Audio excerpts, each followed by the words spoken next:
नमस्ते दोस्तों।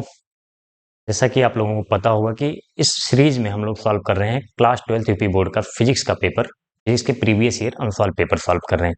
तो इस सीक्वेंस में हम लोग अभी तक सेट 1, 2 और 3 तीन सेट कंप्लीटली सॉल्व कर चुके हैं। एक एक क्वेश्चन सॉल्व करा दिया है मैंने। वीडियोस क्लास 12th की प्लेलिस्ट में पड़ी हुई हैं, आप उनको जाके देख सकते हैं। तो आज हम उसी सीक्वेंस में सॉल्व करेंगे सेट 4 2025 का सेट 4, जिसका कोड है 346JV। ठीक है, तो शुरू करते हैं इसका आज पार्ट 1 देखते हैं। क्वेश्चन नंबर 1 कह रहा है, ये 6 क्वेश्चन मल्टीपल चॉइस बहुविकल्पीय वाले रहते हैं, तो पहले उनको सॉल्व करते हैं। फर्स्ट का क्या है, कह रहा है एक धातु के टुकड़े पर -3.2 कूलाम आवेश है, तो धातु में अधिशंक इलेक्ट्रॉनों की संख्या होगी। सीधा सीधा आपने फार्मूला पढ़ा होगा Q = Ne, या फिर अगर आपने प्लस माइनस Ne किया है तो प्लस माइनस भी कर सकते हैं। माइनस में आवेश दिया है, Q की वैल्यू -3.2 कूलाम। माइनस में आवेश देने का मतलब क्या होता है? इलेक्ट्रॉनों की संख्या पूछ रही है, तो n करना है। अगर देखो माइनस में आवेश है तो आपको यहाँ माइनस ले लेना है, प्लस में होता तो आप प्लस में ले लेते हैं। और E की वैल्यू होती है 1.6 × 10⁻⁻19। ठीक है, तो n निकालना है। या फिर अगर चाहे आप प्लस माइनस न रखें तो यहाँ पे माइनस प्लस रखने की जरूरत नहीं है। अगर आप Q को चिन्ह के साथ रखते हैं तो अगर धन आवेश है तो यहाँ प्लस लेंगे, ऋण आवेश है तो यहाँ माइनस लेंगे। अगर Q को चिन्ह के साथ नहीं रखते हैं तो कोई जरूरत नहीं है। हमें n कैलकुलेट करना है, तो कितना हो जाएगा? n = 1/6 इधर आ जाएगा, 3.2 अपॉन 1.6 इंटू 10⁻⁻90। तो डेसिमल कैंसिल हो जाएगा एक डिजिट पे, 16 दूनी 32 और 10 की घात -19 ऊपर जाएगा तो +19 हो जाएगा। 2 × 10 की घात 19 ये इलेक्ट्रॉनों की संख्या है, तो कोई यूनिट नहीं होगा।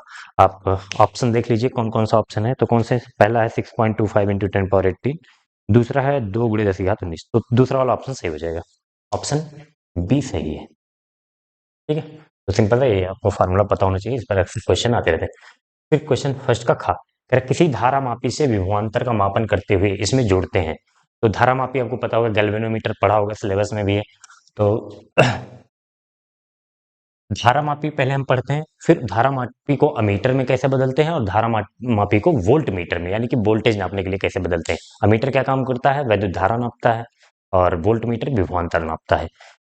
तो दोनों तरह से हम यूज कर सकते हैं। दोनों तरीकों को यूज करने के लिए अलग अलग तरीका होता है। अगर विभवांतर नापना है तो उसको हम श्रेणी क्रम में, जैसे मान लो ये गैल्वेनोमीटर होता है, तो इससे जो है श्रेणी क्रम में एक उच्च प्रतिरोध जोड़ते हैं। उच्च प्रतिरोध श्रेणी क्रम में जोड़ते हैं। तो ये क्यों जोड़ते हैं, कैसे जोड़ते हैं, जब आपने पढ़ा होगा तो वहां पे एक्सप्लेन, जब क्वेश्चन मिलेगा तो हम करेंगे वहां पे। ठीक है, नहीं तो ये 1 नंबर का क्वेश्चन है, बस आपको इतना याद रखना है।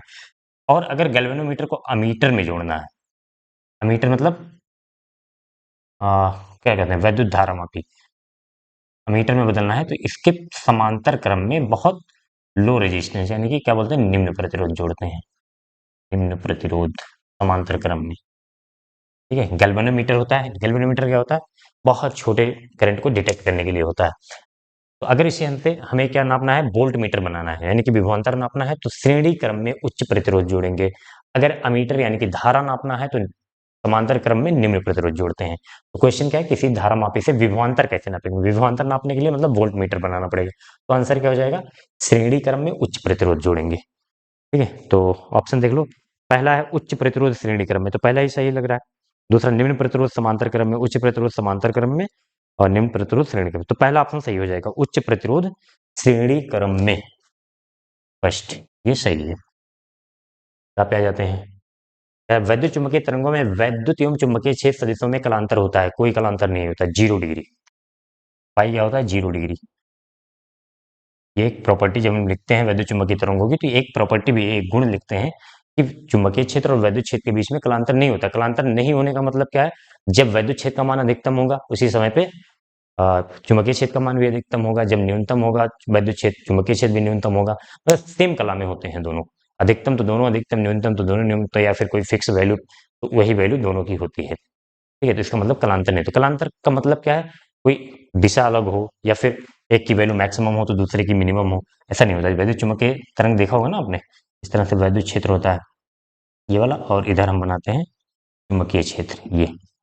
तो जब ये मैक्सिमम होगा उसी टाइम पे ये मैक्सिमम होगा, जब ये मिनिमम 0 होगा उसी टाइम पे ये भी 0 होगा चुंबकीय क्षेत्र। इसीलिए बोलते हैं इन दोनों के बीच कोई कलांतर नहीं होता 0 डिग्री का। तो ऑप्शन देख लो एक बार, 90 डिग्री, 135 डिग्री, 30 डिग्री, 0 डिग्री। तो लास्ट वाला ऑप्शन है 0 डिग्री, तो 0 डिग्री सही हो जाएगा। कौन सा ऑप्शन? Option number 4। चलिए नेक्स्ट क्वेश्चन है, किसी प्रिज्म का प्रिज्म कोण ए है, न्यूनतम विचलन कोण प्रिज्म कोण के बराबर है, प्रिज्म पदार्थ का अपवर्तनांक होगा। प्रिज्म कोण कितना दिया है? ए दिया है। न्यूनतम विचलन कोण को हम डेल मिनिमम से, डेल एम से लिखते हैं। ये कितना दिया है? प्रिज्म कोण के बराबर, यानी कि ए।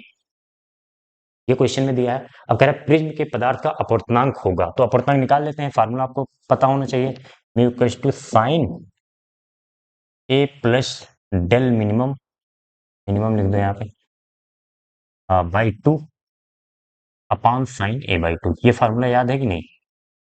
नहीं याद होगा तो काम नहीं चलेगा। करिए, यहाँ पे रखिए, डेल मिनिमम की जगह पर ए रख देंगे, sign A plus del minimum की जगह पर ए रख देंगे by 2 upon A by sine A by 2। तो इसको डायरेक्ट लिख दें, डेल मिनिमम रखेंगे तो ए प्लस ए, 2a/2, 2 से 2 कैंसिल हो जाएगा, तो ओवरऑल साइन ए बचेगा। ध्यान से एक बार देख लो, डेल मिनिमम की जगह ए रखेंगे तो क्या हो जाएगा? ए प्लस ए 2a हो जाएगा, 2 से 2 कैंसिल हो जाएगा, तो साइन ए बचेगा। यहाँ पर क्या बचेगा? Sine A by 2। ठीक है, अब इसको देखो ध्यान से, तोड़ते हैं थोड़ा सा। साइन 2a का फार्मूला होता है 2 sine A into cos A, तो साइन ए का हो जाएगा 2 sine A by 2 into cos A by 2। नहीं पता है तो आप याद कर लो, ये साइन ए बराबर होता है, साइन कुछ किया नहीं गया है, बस 2 से गुणा किया गया है, 2 से भाग किया गया है एंगल में, यहाँ पे ऐसे 2 गुणे ए बटे 2, तो 2a/2 हो गया। फिर आप डायरेक्ट याद कर लो, 2 साइन a/2 यहाँ पे रखिए। कितना हो जाएगा? साइन a/2 की जगह पे क्या रखेंगे? यहाँ से साइन ए की जगह पे 2 sine by 2 into cos a/2 upon sine a/2। देखो साइन a/2 से साइन a/2 कैंसिल हो जाएगा, म्यू इक्वल्स टू क्या बचेगा आपका? 2 कॉस a/2, 2 कॉस a/2। ये आपका आंसर हो जाएगा, प्रिज्म के पदार्थ का अपवर्तनांक। कौन सा ऑप्शन सही है देख लेते हैं।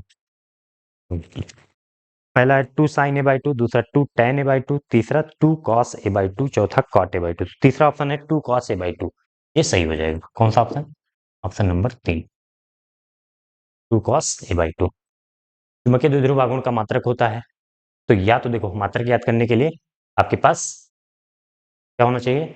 या तो फार्मूला डायरेक्ट मात्रक रख लीजिए, मात्रक याद हो, या तो अगर मात्रक नहीं याद है तो उससे रिलेटेड कोई फार्मूला याद होना चाहिए। ठीक है, तो फार्मूला मुझे याद है, फार्मूला चुंबकीय द्विध्रुव आघूर्ण M इक्वल टू होता है आई ए, आई वैद्युत धारा एम्पियर, मैं लिख देता हूँ एम्पियर, और क्षेत्रफल का मीटर स्क्वायर, तो एम्पियर मीटर स्क्वायर हो जाएगा चुंबकीय द्विध्रुव आघूर्ण का मात्रक। तो कौन सा ऑप्शन सही है? एम्पियर मीटर पहला है, दूसरा एम्पियर मीटर स्क्वायर, तो दूसरा ऑप्शन सही हो जाएगा। तीसरा है एम्पियर प्रति मीटर स्क्वायर, चौथा है मीटर स्क्वायर प्रति एम्पियर, तो इसमें दूसरा ऑप्शन सही है, एम्पियर मीटर स्क्वायर। ठीक है, लास्ट क्वेश्चन बहुविकल्पीय का, धातु सतह के लिए देहली तरंगदैर्घ्य 2000 एंगस्ट्रॉम है, 1000 एंगस्ट्रॉम का विकिरण आपतित होने पर उत्सर्जित प्रकाश इलेक्ट्रॉन की गतिज ऊर्जा होगी। तो अगर गतिज ऊर्जा निकालनी है तो आइंस्टीन का फोटोइलेक्ट्रिक इक्वेशन आपको याद होना चाहिए, अधिकतम गतिज ऊर्जा E max equal to E minus I. E क्या है? ई क्या है? जो प्रकाश आपतित हो रही है उसकी ऊर्जा है, और फाई क्या है? जिस धातु पर हो रही है उसका कार्यफलन है। तो कार्यफलन तो यहाँ पर दिया नहीं गया है। ये तो मान लीजिए 1000 एंगस्ट्रॉम का विकिरण आपतित हो रहा है, तो हम एंगस्ट्रॉम इसका कैलकुलेट कर लेंगे, ऊर्जा कितनी ऊर्जा है। अगर तरंगदैर्घ्य दिया गया है तो ऊर्जा calculate, formula S C Y lambda आपको पता होगा। तो फाई लेकिन क्या है? कार्यफलन, कार्यफलन नहीं दिया गया है, लेकिन क्या दिया है? देहली तरंगदैर्घ्य, देहली तरंगदैर्घ्य को हम लिखते हैं लैम्डा नॉट से, और इसके टर्म में ये कितना दिया है? 2000 एंगस्ट्रॉम। ठीक है, अब जो है इसको हमें कन्वर्ट करना है, अभी नहीं कन्वर्ट करते हैं, अभी पहले फार्मूला लिख लो। फाई बराबर क्या होता है? S C by lambda naught, ये होता है कार्यफलन का फार्मूला, लेकिन यहाँ पे देहली तरंगदैर्घ्य ही होना चाहिए, लैम्डा नॉट इसीलिए लिखा गया है। और ई बराबर क्या होता है? H C by lambda. तो दोनों कैलकुलेट कर लेंगे। अब ध्यान से देखिए, जो ऑप्शन देखेंगे आप, ऑप्शन इलेक्ट्रॉन वोल्ट में दिया है, तो मेरी सलाह ये मानिए, आप ऊर्जा को भी इलेक्ट्रॉन वोल्ट में कैलकुलेट करिए और कार्यफलन को भी इलेक्ट्रॉन वोल्ट में कैलकुलेट करिए, दोनों में से घटा देंगे आपको आंसर इलेक्ट्रॉन वोल्ट में मिल जाएगा। क्योंकि अगर एस सी बाई लैम्डा यहाँ पे एच की वैल्यू लिखेंगे 6.6 इंटू 10 पावर माइनस 34, सी की वैल्यू 3 इंटू 10 पावर 8, तो ये सब कैलकुलेट करने में आपको थोड़ा सा ज़्यादा टाइम भी लगेगा और गलती होने के भी चांसेस हैं। तो हमें, क्योंकि बहुविकल्पीय क्वेश्चन है, एक ही नंबर का है, तो जल्दी से जल्दी हम करना चाहेंगे इसे। तो कैसे करें इसको? यहाँ पे जगह थोड़ी सी कम है, मैं यहाँ पे रफ रफ कर दूँ, इधर कर दें इसको, नोट कर लिया होगा इसको। यहाँ देखिए, ये क्वेश्चन मैं यहाँ से पूरा कर रहा हूँ, ठीक है। या तो दोनों की ऊर्जा कैलकुलेट करनी है, पहले तो ऊर्जा कैलकुलेट करनी है और कार्यफलन कैलकुलेट करना, बस वैल्यू रखनी है, अधिकतम गतिज ऊर्जा आपको मिल जाएगी। तो पहले क्या कैलकुलेट करें, ई इक्वल टू, देखो अगर इलेक्ट्रॉन वोल्ट में कन्वर्ट करना, कैलकुलेट करना है, तो सीधा सीधा फार्मूला होता है 1240 अपॉन लैम्डा इन नैनोमीटर में रखते हैं, ये इलेक्ट्रॉन वोल्ट में डायरेक्ट आ जाता है। अब हमें लैम्डा तो एंगस्ट्रॉम में दिया गया है, लैम्डा किस में दिया गया है, लैम्डा किस में दिया गया है, एंगस्ट्रॉम में। लैम्डा कितना है, 1000 एंगस्ट्रॉम। अब इसको नैनोमीटर में कैसे करें हम, बताओ। एंगस्ट्रॉम होता है 10 की घात माइनस 10 मीटर और नैनोमीटर होता है 10 की घात माइनस 9। तो अगर इसको मीटर में करोगे ना, ध्यान से देख लो कैसे कन्वर्ट करते हैं, बाकी मैं ट्रिक बता दूंगा। 10 की घात माइनस 10, ये मीटर हो गया। अब इसको 10 की घात माइनस 9 करना है, तो 10 की घात माइनस 9 करने से का तरीका क्या है, इंटू 10 से गुणा करो, 10 से भाग करो, 10 से गुणा करो, 10 से भाग करो। देखो एक जीरो से एक जीरो कैंसिल हुआ, यहाँ क्या बचा, 100 बचा। और 10 की घात 1 और 10 की घात माइनस 10, तो माइनस 10 प्लस 1, ये हो जाएगा माइनस 9। ठीक है, तो ये कितना हो गया, 10 की घात माइनस 9 को नैनोमीटर में रखते हैं, तो 100 नैनोमीटर, यहां तक दिख रहा है कि नहीं, 100 नैनोमीटर, ठीक है। तो क्या देखा हमने, 1000 था ओवरऑल, ये आप दिमाग में रखिए, जो भी वैल्यू आपको दी गई है एंगस्ट्रॉम में, उसमें 10 से भाग करेंगे। देखो 1000 था, 1000 में 10 से भाग करोगे तो कितना आ जाएगा, 100 आ जाएगा। 10 से भाग करोगे तो वो नैनोमीटर में हो गया, लेकिन एंगस्ट्रॉम में होना चाहिए। तो आप ये ट्रिक दिमाग में बैठा लीजिए, अगर हमें एंगस्ट्रॉम में, क्योंकि ये फार्मूला लगाने के लिए हमें तरंगदैर्घ्य नैनोमीटर में रखना होगा, और नैनोमीटर में रखने के लिए हम क्या करेंगे, जो भी तरंगदैर्घ्य हमें दिया रहेगा उसमें 100 से भाग कर देंगे। तो लैम्डा बराबर क्या दिया है, 1000 एंगस्ट्रॉम दिया है। इसको बदल दो, 100 से भाग करोगे, 10 से भाग करोगे तो 100 हो जाएगा, 100 नैनोमीटर हो गया। देखो यहाँ पे तो कैलकुलेट कर सकते हैं इलेक्ट्रॉन वोल्ट में, 1240 अपॉन लैम्डा नैनोमीटर में कितना है, 100। तो दो जीरो है, दो अंक पे दशमलव लगा दो, दो जीरो है ना, तो दो अंक पे दशमलव, 12.4, ये आ गया इलेक्ट्रॉन वोल्ट। फाई कैलकुलेट कर लेते हैं, फाई कार्यफलन, कार्यफलन S C by lambda naught. या फिर अगर इसको इसमें भी करो, इलेक्ट्रॉन वोल्ट में 1240 अपॉन लैम्डा नॉट नैनोमीटर में, तो 1240 नैनोमीटर में कैसे करेंगे, 2000 दिया है, लैम्डा नॉट बराबर क्या दिया है, 2000 एंगस्ट्रॉम, फिर इसमें 10 से भाग करेंगे तो एक जीरो हटेगा, तो लैम्डा नॉट बराबर हो जाएगा 200 नैनोमीटर। ठीक है, तो 200 यहाँ पे रख दो, लैम्डा नॉट 200 नैनोमीटर, एक जीरो से जीरो हटाओ। देखो ध्यान से, एक जीरो की वजह से एक अंक पे दशमलव लगाओ, या फिर दो जीरो से सीधे ऐसे करो, दो जीरो की वजह से दो अंक पे दशमलव लगाओ, हटाओ इसको, और दो से डिवाइड कर दो, दो छक्के 12, दशमलव दो दूनी 4, जीरो, या फिर 6.2 ही रहने दो, 6.2 इलेक्ट्रॉन वोल्ट। ठीक है, ये आ गया कार्यफलन। अब गतिज ऊर्जा निकाल सकते हैं आराम से, कि ई मैक्स बराबर क्या होता है, ई कितना आया है, 12.4 इलेक्ट्रॉन वोल्ट, माइनस फाई कितना है, 6.2 इलेक्ट्रॉन वोल्ट। अब इसको जब माइनस करोगे 12, देखो इसका जस्ट डबल है, 12 में से 6 जाएगा 6, 0.4 में से 0.2 घटाओगे तो 0.2 आ जाएगा, तो ये आ जाएगा 6.2 इलेक्ट्रॉन वोल्ट। ये आपका फाइनल आंसर हो जाएगा गतिज ऊर्जा इलेक्ट्रॉन की। ऑप्शन देख लो कौन सा ऑप्शन है, में दिया है पहला ऑप्शन है 6.2 इलेक्ट्रॉन वोल्ट, तो पहला ऑप्शन ही सही हो जाएगा, बाकी जो भी दिए हैं देख लो आप, फर्स्ट ऑप्शन। ठीक है, तो ये बहुविकल्पी वाले खत्म होते हैं, चलते हैं नेक्स्ट क्वेश्चन पे। नेक्स्ट क्वेश्चन है क्वेश्चन नंबर 2। ये सारे क्वेश्चन एक नंबर के हैं, 6 क्वेश्चन होते हैं।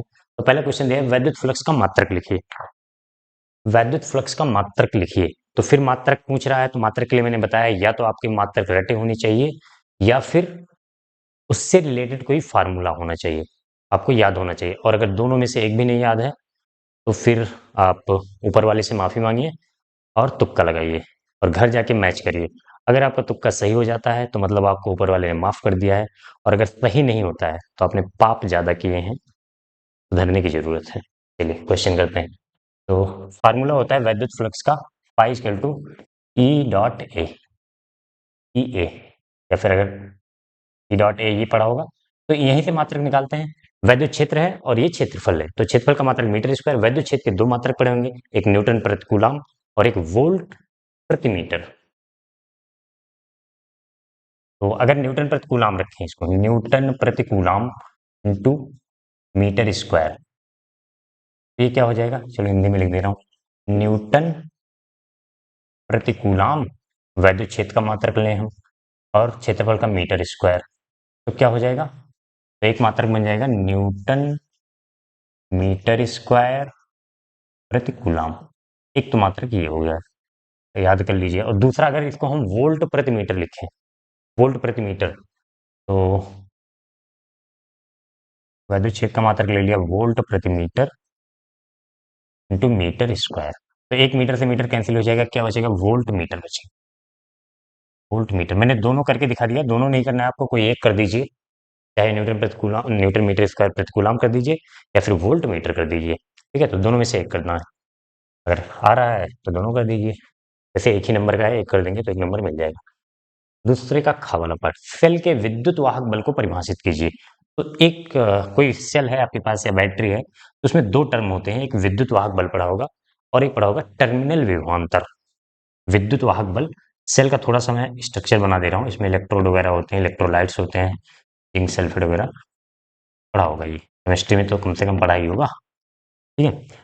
तो होता क्या है, मान लो ये दोनों टर्मिनल है, एक मान लो प्लस है एक माइनस है, तो यहाँ से हम सर्किट जोड़ते हैं, मान लो कहीं पे कोई हमें जो भी बल्ब वल्ब जलाना है, ये करके यहाँ पे जोड़ दिया, यहाँ पे प्रतिरोध दे दिया।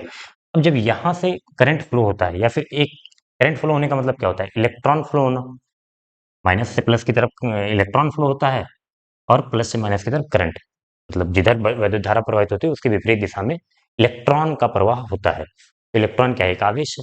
तो अगर हम एक कूलाम आवेश ले लें, एक कूलाम आवेश यानी कि एकांक आवेश, एकांक आवेश को इस परिपथ में प्रवाहित करने में, परिपथ नहीं, अगर वैद्युत वाहक बल करें तो परिपथ सहित जो है, सेल के अंदर से, सेल सहित, यहाँ से यहाँ पूरा एक्चुअली सर्किट तो हम हमें बाहर वाला ही दिखता है, लेकिन अंदर भी तो पूरा करंट फ्लो होता है।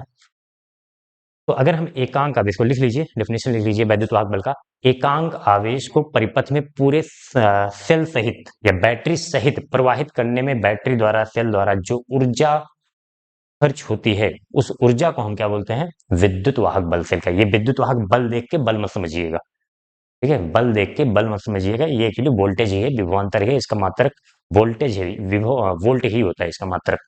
तो क्योंकि ये बहुत पुराने समय की बात है, जब बैटरी बनी थी तो उस टाइम पे ऐसा लगता था कि यहाँ पे दरअसल इलेक्ट्रॉन जो है प्लस से माइनस की तरफ जाता है ना, माइनस से प्लस की तरफ ऐसे गया, अंदर क्या हो गया, माइनस से प्लस की तरफ, प्लस से माइनस की तरफ।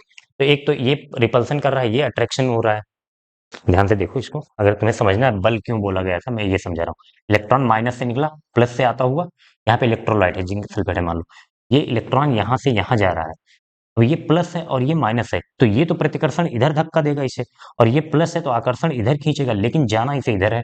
तो ये दिमाग लगाएगा, इस पर कोई बल लगता है, जिस बल से ये यहाँ से प्लस वाले से टर्मिनल से इलेक्ट्रोड से माइनस वाले इलेक्ट्रोड तक जाता है, तो इसीलिए उस टाइम पे उसको विद्युत वाहक बल बोल दिया गया था, ठीक है। बाकी बल नहीं होता है, विभवांतर ही होता है, और वोल्टेज मात्रक होता है। तो लिख लिया इसका इसकी परिभाषा, एकांक आवेश यानी कि एक कूलम के आवेश को किसी परिपथ में सेल सहित, सेल के अंदर से होते हुए भी प्रवाहित करने में जो ऊर्जा खर्च होती है, बैटरी द्वारा जो ऊर्जा खर्च होती है, उस ऊर्जा को हम क्या बोलते हैं, विद्युत वाहक बल। और टर्मिनल विभवांतर क्या होता है, सेल को छोड़ दो, यहाँ से यहाँ तक, यहाँ से यहाँ तक जो इलेक्ट्रॉन फ्लो करवाना हो, जितनी ऊर्जा लगती है, उसको हम थोड़ी सा क्या बोलते हैं, टर्मिनल विभवांतर। तो आप देख सकते हैं, अगर यहाँ से पूरे सेल में भी प्रवाहित करना है, हमें इलेक्ट्रॉन को पूरे सेल में प्रवाहित करना है, तो थोड़ी ज्यादा ऊर्जा लगेगी, इसलिए विद्युत वाहक बल जो है थोड़ा ज्यादा होता है, टर्मिनल विभवांतर की तुलना में बहुत कम होता है। आपने देखा होगा V equal to E minus I R, ये फार्मूला पढ़ा होगा, यहाँ पे E क्या है, विद्युत वाहक बल है, और ये V टर्मिनल विभवांतर है, I प्रवाहित होने वाली धारा है, और R इसका आंतरिक प्रतिरोध है, ठीक है। आंतरिक प्रतिरोध भी आया है क्वेश्चन में, लिखवाया भी है मैंने। तो ये क्वेश्चन क्लियर हो गया। अगर टर्मिनल विभवांतर पूछे तो सेल के बाहर परिपथ में प्रवाहित होने में जो ऊर्जा खर्च होती है उसे टर्मिनल विभवांतर कहते हैं। विद्युत वाहक बल में सेल सहित सेल के अंदर भी प्रवाहित होने में जो ऊर्जा खर्च होती है उसे हम विद्युत वाहक बल, तो विद्युत वाहक बल थोड़ी सी ज्यादा होगी। और जैसे हम मान लो एक बैटरी खरीदा, हमने 12 वोल्ट की बैटरी खरीदा, तो उसमें 12 वोल्ट लिखा है, वो एक्चुअली विद्युत वाहक बल लिखा होता है। उसका जो टर्मिनल विभवांतर मिलता है वो थोड़ा सा कम मिलता है हमें। ठीक है, तो ये क्वेश्चन थ्योरेटिकल था, मैंने बोल दिया, लिख लीजिए। बाकी अब नेक्स्ट पे चलते हैं, 2 का ग। किसी कुंडली का स्वप्रेरकत्व 6 मिली हेनरी है। प्रेरकत्व को क्या लिखते हैं? स्वप्रेरकत्व को एल से लिखते हैं। ये कितना दिया है? 6 मिली हेनरी। अगर इसको हेनरी में कन्वर्ट करें, एसआई यूनिट में तुरंत कन्वर्ट कर लीजिए करें, तो 10 की घात -3 हेनरी हो जाएगा। मिली मतलब 10 की घात -3। और इसमें धारा प्रवाह की दर 10 की घात 3 एम्पियर प्रति सेकंड है। धारा प्रवाह की दर धारा नहीं दिया है, धारा प्रवाह की दर, तो ये एक्चुअली होता है धारा प्रवाह की दर di/dt। धारा परिवर्तन की दर समय के सापेक्ष, तो इसी को बोलते हैं धारा प्रवाह की दर। ये कितना दिया है? 10 की घात 3 एम्पियर प्रति सेकंड। ऊपर एम्पियर, नीचे सेकंड। तो अब क्या कह रहा है? कुंडली में उत्पन्न प्रेरित विद्युत वाहक बल ज्ञात कीजिए। तो फार्मूला आपको डायरेक्ट पता होना चाहिए, इक्वल टू -L di/dt। और अगर मैग्नीट्यूड निकाल रहे हैं तो माइनस हटा दीजिए, इसका मैग्नीट्यूड ले लेंगे तो माइनस हट जाएगा। तो ई बराबर क्या हो जाएगा? माइनस हटा दीजिए। एल की वैल्यू कितनी है? 10 की घात 3। और di/dt कितनी है? 6 गुणे 10 की घात -3। 10 की घात 3, 10 की घात -3, ये मिलके 0 हो जाएगा। 10 की घात 0 मतलब 1, और ये बचेगा 6 वोल्ट। ये आपका आंसर हो जाएगा। ठीक है, सिंपल था, एक ही नंबर का क्वेश्चन है तो और क्या देगा। नेक्स्ट क्वेश्चन देखते हैं। चलिए नेक्स्ट क्वेश्चन है 2 का घ। रदरफोर्ड परमाणु मॉडल की प्रमुख कमियों का उल्लेख कीजिए। तो ये क्वेश्चन कई बार आ चुका है। रदरफोर्ड परमाणु मॉडल की प्रमुख 2 कमियां थी, और 2 कमियों में से पहला क्या था मैं लिख दे रहा हूँ, चलिए। पहली कमी थी, परमाणु के स्थायित्व की व्याख्या नहीं कर सके। परमाणु के स्थायित्व की व्याख्या नहीं कर सके। क्या था स्थायित्व का व्याख्या? देखो एक ही नंबर का है, कायदे से दोनों कमी लिख देना चाहिए। और दूसरी कमी क्या होनी चाहिए? क्या थी? रेखीय स्पेक्ट्रम की व्याख्या नहीं कर सके रदरफोर्ड। रेखीय स्पेक्ट्रम की व्याख्या नहीं कर सके, की व्याख्या नहीं कर सके, ये दोनों व्याख्या ये नहीं कर पाए। मैं समझा देता हूँ थोड़ा सा, बाकी लिखना थोड़ा एक एक लाइन दोनों में लिख देंगे तो ज्यादा अच्छी बात है। परमाणु के अस्तित्व की व्याख्या। परमाणु के अस्तित्व को रदरफोर्ड ने कहा कि नाभिक के चारों तरफ इलेक्ट्रॉन वृत्ताकार कक्षा में गति कर रहे हैं। तो अगर कोई इलेक्ट्रॉन वृत्ताकार कक्षा में गति कर रहा है तो उसकी दिशा लगातार बदल रही है, दिशा बदल रहा है तो वेग बदल रहा है। अब यहीं पर आते हैं मैक्सवेल। मैक्सवेल ने क्या बताया कि अगर कोई आवेश त्वरित गति कर रहा है, जिसमें त्वरण है, त्वरित गति कर रहा है, तो लगातार ऊर्जा का उत्सर्जन करता है विद्युत चुम्बकीय तरंगों के रूप में। और अगर इलेक्ट्रॉन लगातार ऊर्जा का उत्सर्जन करेगा तो उसकी ऊर्जा कम होती जाएगी, जिससे वो नाभिक के पास आता जाएगा और लगभग मिली सेकंड में नाभिक पर गिर जाएगा और परमाणु का कोई अस्तित्व नहीं रह जाएगा। तो यहाँ से ये जो है इस बात को एक्सप्लेन नहीं कर पाए कि ऐसा क्यों नहीं हो रहा है। ठीक है, बाकी बाकी बाद में बोहर का परमाणु मॉडल आपने पढ़ा होगा, उन्होंने उन कमियों को दूर किया। फिर दूसरा था रेखीय स्पेक्ट्रम की व्याख्या। रेखीय स्पेक्ट्रम की व्याख्या एक्सपेरिमेंट में ये देखा गया कि जब कोई इलेक्ट्रॉन कहीं से ऊर्जा लेकर, कहीं से हम उसको एनर्जी देते हैं, वो उच्च ऊर्जा स्तर में जाता है, फिर जब वापस लौटता है तो कुछ फिक्स, कुछ निश्चित स्पेक्ट्रम, निश्चित तरंगदैर्घ्य की ऊर्जा का उत्सर्जन कर रहा था।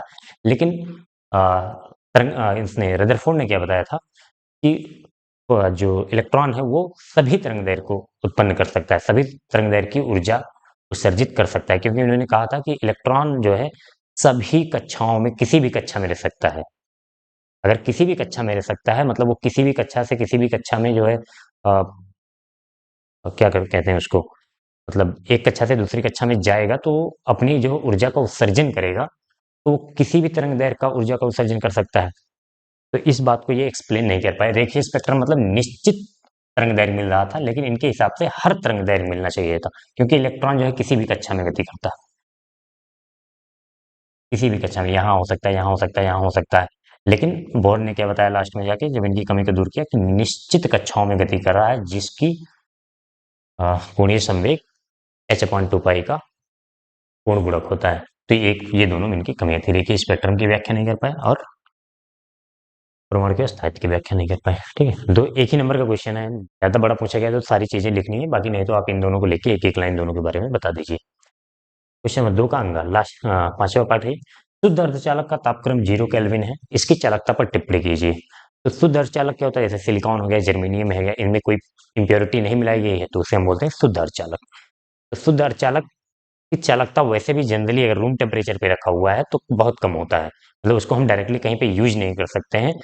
बस उसमें जब इम्प्योरिटी मिलाते हैं तो चालकता बढ़ती है, फिर जो हम डिवाइसेस बनाते हैं उनमें यूज करते हैं। अब ये कह रहा है इसका ताप जो है 0 केल्विन हो जाए, तो 0 केल्विन पे इसकी चालकता कंडक्टिविटी बिल्कुल जीरो हो जाती है, इसमें कोई करंट है, जैसे नॉन कंडक्टर यानी कि कुचालक की तरह व्यवहार करता है। ठीक है, तो आपको एक ही लाइन लिखना है, अ, शुद्ध अर्धचालक 0 केल्विन पर इसकी चालकता जो है शून्य हो जाती है, इसका ये बिल्कुल कुचालक की तरह व्यवहार करता है। तो इतना ही लिखना है बस आपको। तो का लास्ट पार्ट है क्या, एकल झिर्री विवर्तन प्रारूप में द्वितीय निम्निष्ठ के लिए विवर्तन कोण 60 डिग्री है। झिर्री की चौड़ाई लैम्डा के पदों में ज्ञात कीजिए। ये लैम्डा है, लैम्डा के पदों, लैम्डा मतलब तरंग दैर्घ्य के पदों में ज्ञात करने हैं। जब लैम्डा दिया नहीं है तो लैम्डा के पदों में ही निकलेगा। तो एक सिंपल सा डार्क निम्निष्ठ की बात कर रहा है तो निम्निष्ठ थीटा एन डी की वैल्यू आपको एन डार्क का फॉर्मूला पता होना चाहिए, एन लैम्डा बाई ए। यहाँ पर एन क्या है, एन क्या है, कौन सी हम, जैसे यहाँ पे द्वितीय दिया है, प्रथम द्वितीय तृतीय, कौन से निम्निष्ठ की बात कर रहे हैं, लैम्डा उसकी तरंग दैर्घ्य हो गई, जो प्रकाश आ रहा है। ए क्या हो गई, झिर्री की चौड़ाई, तो इसी झिर्री की चौड़ाई की बात कर रहा है। तो ए बराबर क्या हो जाएगा, थीटा कितना दिया है, थीटा बराबर दिया है 60 डिग्री, लेकिन इसको हमें यहाँ पे जब हम चौड़ाई ज्ञात कर रहे हैं तो यहाँ पे 60 डिग्री में नहीं, रेडियन में रखेंगे, एसआई यूनिट में। तो इसको रेडियन में बदलोगे तो कितना हो जाएगा, पाई/3, इतना बदलना आपको आना चाहिए। 180 कर देंगे, 180 बटे पाई/180 से गुणा कर देंगे, पाई/3 आ जाएगा। तो यहाँ पे रख लेंगे थीटा एंड आर की जगह पाई/3 इक्वल्स टू एन की जगह पे कौन से बात कर रहा है, द्वितीय, तो एन की जगह पे 2 रखेंगे, लैम्डा बाई ए। ए कितना हो जाएगा, ए को इधर लाओगे और 3 इधर जाएगा ऊपर, 3 दूनी 6 लैम्डा और बचे पाई। इसकी वैल्यू रख दो चाहो तो, या इतना ही रहने दो, या फिर 6 लैम्डा अपॉन पाई की वैल्यू 3.14 रख दो, तो 3.14 6 लैम्डा। क्या करोगे, दशमलव हटाने के लिए यहाँ पे 2 जीरो बढ़ाओ और दशमलव हटा दो, तो 600 बटे 314, 600 में 314 से भाग करोगे जब, तो कितना आ जाएगा, एक बार जाएगा, पहली बात तो एक बार जाएगा 314, बचेगा 286, 286, एक बार दशमलव लगाओगे, जीरो बढ़ाओगे तो 2860 हो जाएगा। 2860 में कितनी बार जाएगा, तीन 3 9 27, 9 बार जाएगा, 9 चौके 36 और 9 एक के 9 3 12, 9 त्रिक 27, एक 28, यही होगा ना, 9 चौके 36 और 9 के 9 3 12, 9 त्रिक 27, एक 28, ठीक है, 28 और 26, तो 9 बार जाएगा, 1.9 लैम्डा। अगर आप चाहें तो एक अंक तक और कर सकते हैं। 600 में 314 से भाग करेंगे, 1.9 लैम्डा, ये आ जाएगी झिर्री की चौड़ाई। लैम्डा के पदों में ज्ञात करनी है तो लैम्डा दिया नहीं है तो लैम्डा रहेगा। ठीक है, तो क्वेश्चन नंबर 2 खत्म होता है। चलिए नेक्स्ट क्वेश्चन की तरफ चलते हैं।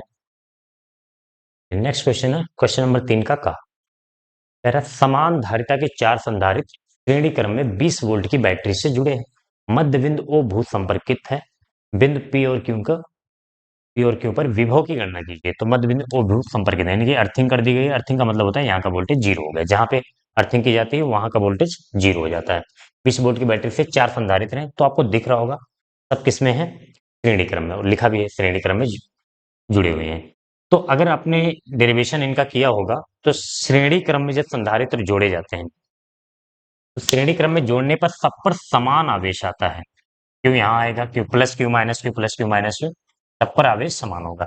विभवांतर सबका अलग अलग होता है, यहाँ का V1 बोल दो, V2 बोल दो, V3 बोल दो, V4 बोल दो। ठीक है, अगर हम V1 V2 की वैल्यू लिखनी चाहें तो V1 बराबर क्या हो जाएगा, Q बाई सी। V बराबर Q बाई सी होता है ना, C equal to Q upon V से, तो V2 बराबर भी हो जाएगा Q बाई सी। V3 बराबर भी Q बाई सी हो जाएगा और V4 बराबर भी Q बाई सी। देखो आप इसको कई तरीके से कर सकते हो, मैं जो सिंपल मुझे लगता है जो आपको समझने में आसानी हो वही तरीका अपनाता हूँ। तो बाकी शॉर्ट मेथड भी हो सकता है आपको शॉर्ट वाले तरीके से करूँ तो आपको ना समझ में आए। तो जो कन्वेंशनल तरीका जो आप लोग यूज करते हो बोर्ड के लिए, बाकी अगर कंपटीशन एग्जाम में आता हो तो ये सिंपल सा बहुत 2 लाइन में हो सकता है ऐसा क्वेश्चन, लेकिन मैं बोर्ड के हिसाब से आपको समझा रहा हूँ कि आपने किरचॉफ वोल्टेज लॉ पढ़ा होगा, केवीएल। किरचॉफ वोल्टेज नियम, दूसरा नियम केवीएल। तो इसको अगर लगाना जानते हैं तो उसी तरीके से करेंगे तो ज्यादा सिंपल पड़ेगा आपको। ध्यान से देखिए, यहाँ का वोल्टेज मान लीजिए वी है, जो कि 20 वोल्ट 20 वोल्ट दिया जाए, तो आपने श्रेणी क्रम का डेरिवेशन करते समय लिखा होगा V equal to V one. यही वोल्टेज जो है चारों में ड्रॉप हुआ है, तो V equal to V one plus V two plus V three plus V four. तो वी इक्वल टू क्या हो जाएगा, V one plus V two plus V three. अब Q by C Q by C Q by C है, तो हो जाएगा 4 Q by C. V की वैल्यू कितनी रख देंगे हम, 20 वोल्ट, तो 20 volt equal to 4 Q by C. तो यहाँ से अगर क्यू बाई सी की वैल्यू निकालें, क्यू बाई सी की, तो ये कितना आ जाएगा, 20/4, 4×5 = 20, 5 वोल्ट आ जाएगा। अब ये सब का आ गया क्यू बाई सी सब पे। और हमने तो ये पढ़ा था कि श्रेणी क्रम में विभवांतर सबका अलग अलग होता है, अलग अलग होता है, लेकिन उसके लिए ये होना चाहिए अगर धारिता सबकी अलग अलग होती तो विभवांतर अलग अलग आता। लेकिन आवेश तो सेम होता है, धारिता भी सेम दी गई है, तो विभवांतर भी सब में सेम ड्रॉप होगा। ठीक है, तो हमेशा अलग नहीं होता विभवांतर, ये बात दिमाग में रखना नहीं है कि अगर धारिता सेम दी गई है तो विभवांतर भी सेम हो जाएगा, क्योंकि समांतर क्रम में सेम हमेशा होता है, लेकिन यहाँ धारिता सेम होने पे हो जाएगा सेम। अब ये आ गई, अब इसकी क्यों हमने निकाला है अभी यहाँ पे देखिए। अब एक तो ये हमने समझ लो एक तरह से केवीएल ही लगाया है, ठीक है, नहीं तो यहाँ से आप कोई भी लूप पूरे पूरे लूप में लगा दीजिए, plus 20 equal to plus 20 minus Q by C minus Q by C minus Q by C minus Q by C, यही तो करेंगे। केवीएल लगाने में अगर आप कंफ्यूज हो रहे हैं तो ऐसा ही लूप सेलेक्ट करिए और यहाँ से शुरू करिए। तो यहाँ से माइनस से प्लस गए तो 20, और फिर प्लस से माइनस आएंगे तो माइनस कितना होता है, Q by C minus Q by C minus Q by C minus Q by C, फिर वहां पे आ गए तो बराबर 0 हो जाता है। तो -20 माइनस ये कितना हो जाएगा, क्यू बाई सी है तो 4 क्यू बाई सी बराबर 0। 4 क्यू बाई सी इधर लाएंगे तो 20 बराबर 4 क्यू बाई सी। तो यहाँ से क्यू बाई सी देखो ये वही आ गया कि नहीं, 20 बराबर 4 क्यू बाई सी। ठीक है, तो केवी वाली लगाया है, मतलब ये कंफ्यूज मत होना, आप ना समझ में आए तो यहाँ से कर सकते हैं, फिर चाहे वोल्टेज ला लगाया। अब हम क्या करेंगे, चाहे आप ये करो चाहे ये, दोनों में से एक समझ लो। अब यहाँ से हम यहाँ तक एक बिंदु से, जरूरी नहीं कि चाप वोल्टेज लॉ हम कोई लूप में ही लगा सकते हैं, ऐसा कहीं लिखा नहीं गया है कि लूप ही सिलेक्ट करो तभी। यहाँ से दो बिंदुओं का अगर हमें विभव निकालना है तो यहाँ से यहाँ तक भी लगा सकते हैं। तो यहाँ से लगाएंगे तो हम क्या लिखेंगे, वीपी माइनस क्यू बाई सी, और फिर यहाँ का माइनस क्यू बाई सी बराबर क्या हो जाएगा, वीओ। यहाँ तक गए हैं, इस तरीके से एक बिंदु से दूसरे बिंदु तक भी बीच में किरचॉफ वोल्टेज लॉ केवीएल लगाते हैं, किरचॉफ का दूसरा नियम। तो क्या हो जाएगा, वीओ कितना हो जाएगा, 0। क्यों, क्योंकि ये अर्थिंग की गई है, भू संपर्कित है, तो जहां पे अर्थिंग हो जाता है वहां का वोल्टेज 0 हो जाता है। तो VP minus Q by C minus 2 Q by C हो जाएगा बराबर 0। तो वीपी बराबर हो जाएगा माइनस -2 क्यू बाई सी, इधर आएगा तो क्या हो जाएगा, +2 क्यू बाई सी। और क्यू बाई सी की वैल्यू हम पहले से निकाल चुके हैं, यहाँ रख देंगे 2 × 5 = 10 वोल्ट। आपको मिल गया वीपी एक मिल गया।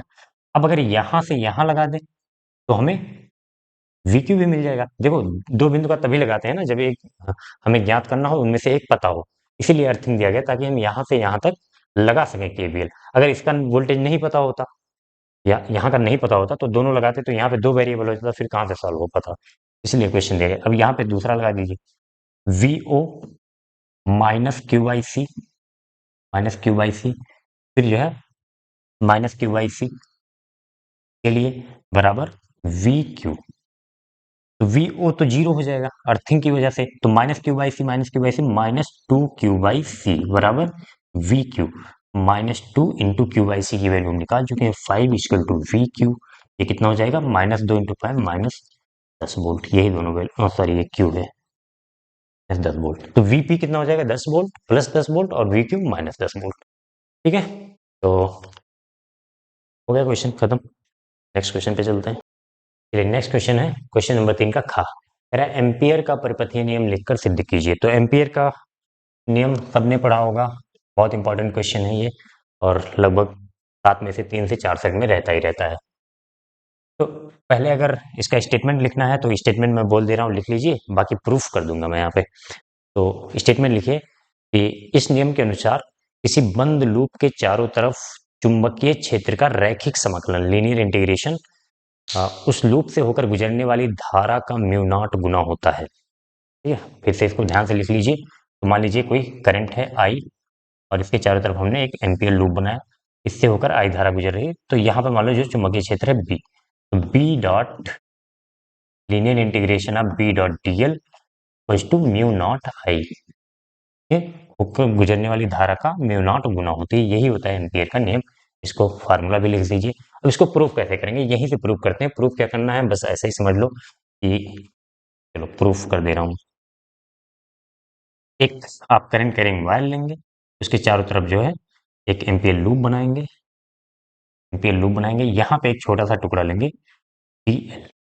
चुंबकीय क्षेत्र कैसा होगा, दाहिने हाथ के अंगूठे के नियम से अंदर की तरफ होगा यहाँ पे, ठीक है। अंदर की तरफ चुंबकीय क्षेत्र होगा, ये अंदर की तरफ है, क्रॉस बनाया मतलब अंदर की तरफ। तो ध्यान से देखिए, डीएल, डीएल कैसे है, ऐसे ये एक वृत्त, एक सर्कल है, ये मान लीजिए तार है, ये से सर्कल है, लूप जो हमने वृत्ताकार लूप लिया है। तो यहाँ पे जब डीएल छोटा सा टुकड़ा लेंगे, डीएल की धारा की डीएल की दिशा किधर होती है, डीएल हो गया और चुंबकीय क्षेत्र दोनों एक दूसरे की दिशा में। तो अगर हम इसको यहाँ पे ये वैल्यू कैलकुलेट करें तो ध्यान से देखिए कितना आता है।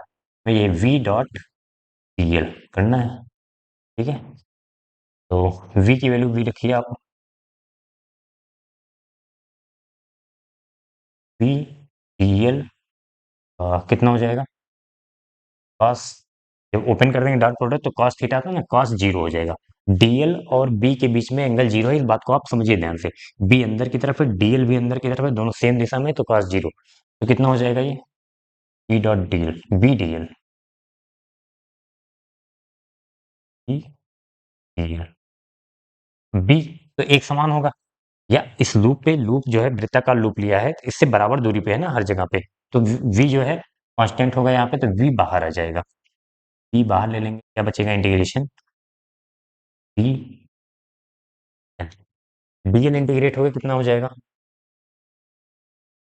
dl इंटीग्रेट होगा कितना हो जाएगा, ये dl dl dl dl करके पूरा वृत्त का परिधि बन जाएगा। परिधि कितना होता है, 2 pi R, v into 2 pi R, ठीक है। अब अगर आपने ध्यान से देखिएगा, अगर आपने बायो-सेवर्ट के नियम से निकाला होगा कि एक अनंत लंबाई के चालक तार का जो चालक तार के कारण चुंबकीय क्षेत्र होता है, कितना होता है, P equal to mu naught by 2 pi I by R, ये होता है चुंबकीय क्षेत्र का फार्मूला।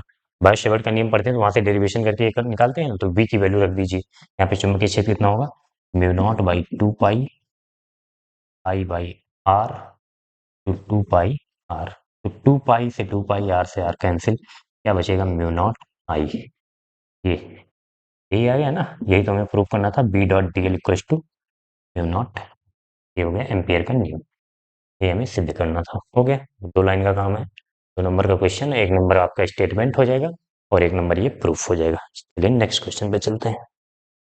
चलिए नेक्स्ट क्वेश्चन है, क्वेश्चन नंबर 3 का गा, कह रहा है, प्रकाश के ध्रुवण का अर्थ समझाइए, उपयुक्त चित्र की सहायता से ध्रुवित एवं अध्रुवित प्रकाश में अंतर समझाइए। तो ये क्वेश्चन भी कई बार आ चुका है, कर भी चुके हैं, तो फिर से एक बार मैं एक्सप्लेन कर देता हूँ।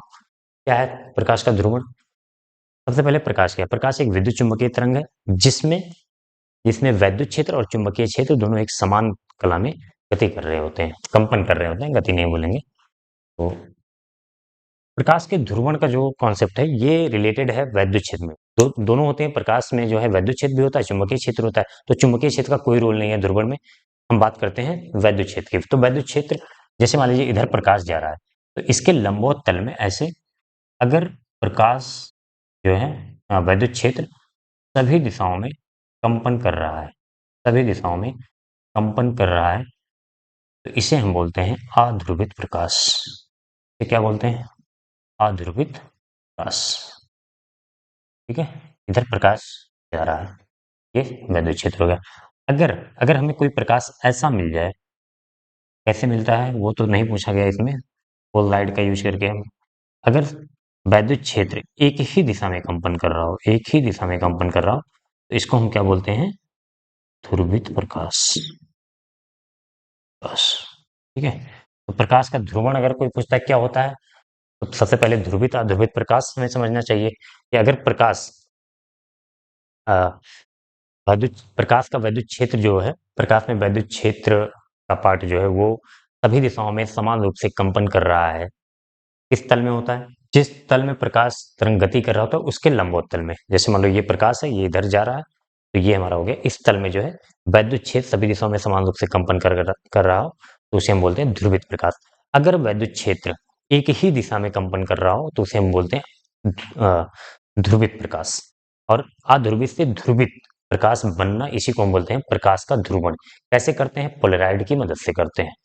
जब हम ध्रुवित प्रकाश में जो है, अध्रुवित प्रकाश हमारे पास है, इसके पास हमने एक पोलराइड लगा दिया, तो यहाँ से पोलराइड का काम क्या है? ध्रुवित को अध्रुवित, जैसे इसमें यूज होता है कार के आगे विंड ग्लास बनाने में, जो आगे शीशा लगा होता है कार का, उसमें पोलराइड यूज किया जाता है ताकि आगे आने वाली लाइट जो होती है, जो सामने से गाड़ियां आ रही होती है, वो हमारी आंखों को बिल्कुल एकदम चकाचौंध कर देती हैं।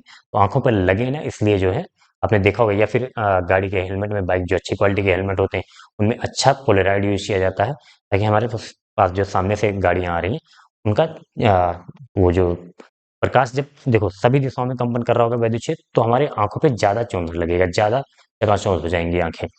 और अगर एक ही दिशा में रहेगा तो चौंधा कम लगेगा, मतलब उसकी इंटेंसिटी कम हो जाती है, तीव्रता कम हो जाती है। और यही एंटी ग्लेयर ग्लास में यूज होता है पोलराइड। तो ये सब जो है बहुत ज्यादा नहीं लिखना है, आपको ध्रुवण का मतलब लिख देना है कि जब बहुत सभी दिशाओं में वैद्युत क्षेत्र कंपन कर रहा हो तो उसे अध्रुवित प्रकाश कहते हैं, एक ही दिशा में कंपन कर रहा हो तो ध्रुवित प्रकाश कहते हैं। और चित्र बना देना है, ये अध्रुवित प्रकाश है, ये ध्रुवित प्रकाश है। नेक्स्ट क्वेश्चन पे चलते हैं। ये नेक्स्ट क्वेश्चन है, क्वेश्चन नंबर 3 का घ, 3 का लास्ट पार्ट है ये। कह रहा है पीएन संधि डायोड के अग्र अभिनत में अभिलाक्षणिक वक्र प्राप्त करने हेतु परिपथ आरेख बनाइए। अग्र अभिनत का संधि के अवक्षय परत पर प्रभाव का उल्लेख कीजिए। तो पीएन संधि डायोड क्या होता है? इस तरीके से बनाया जाता है, पी वाला पार्ट होता है इधर, एन वाला, ठीक है।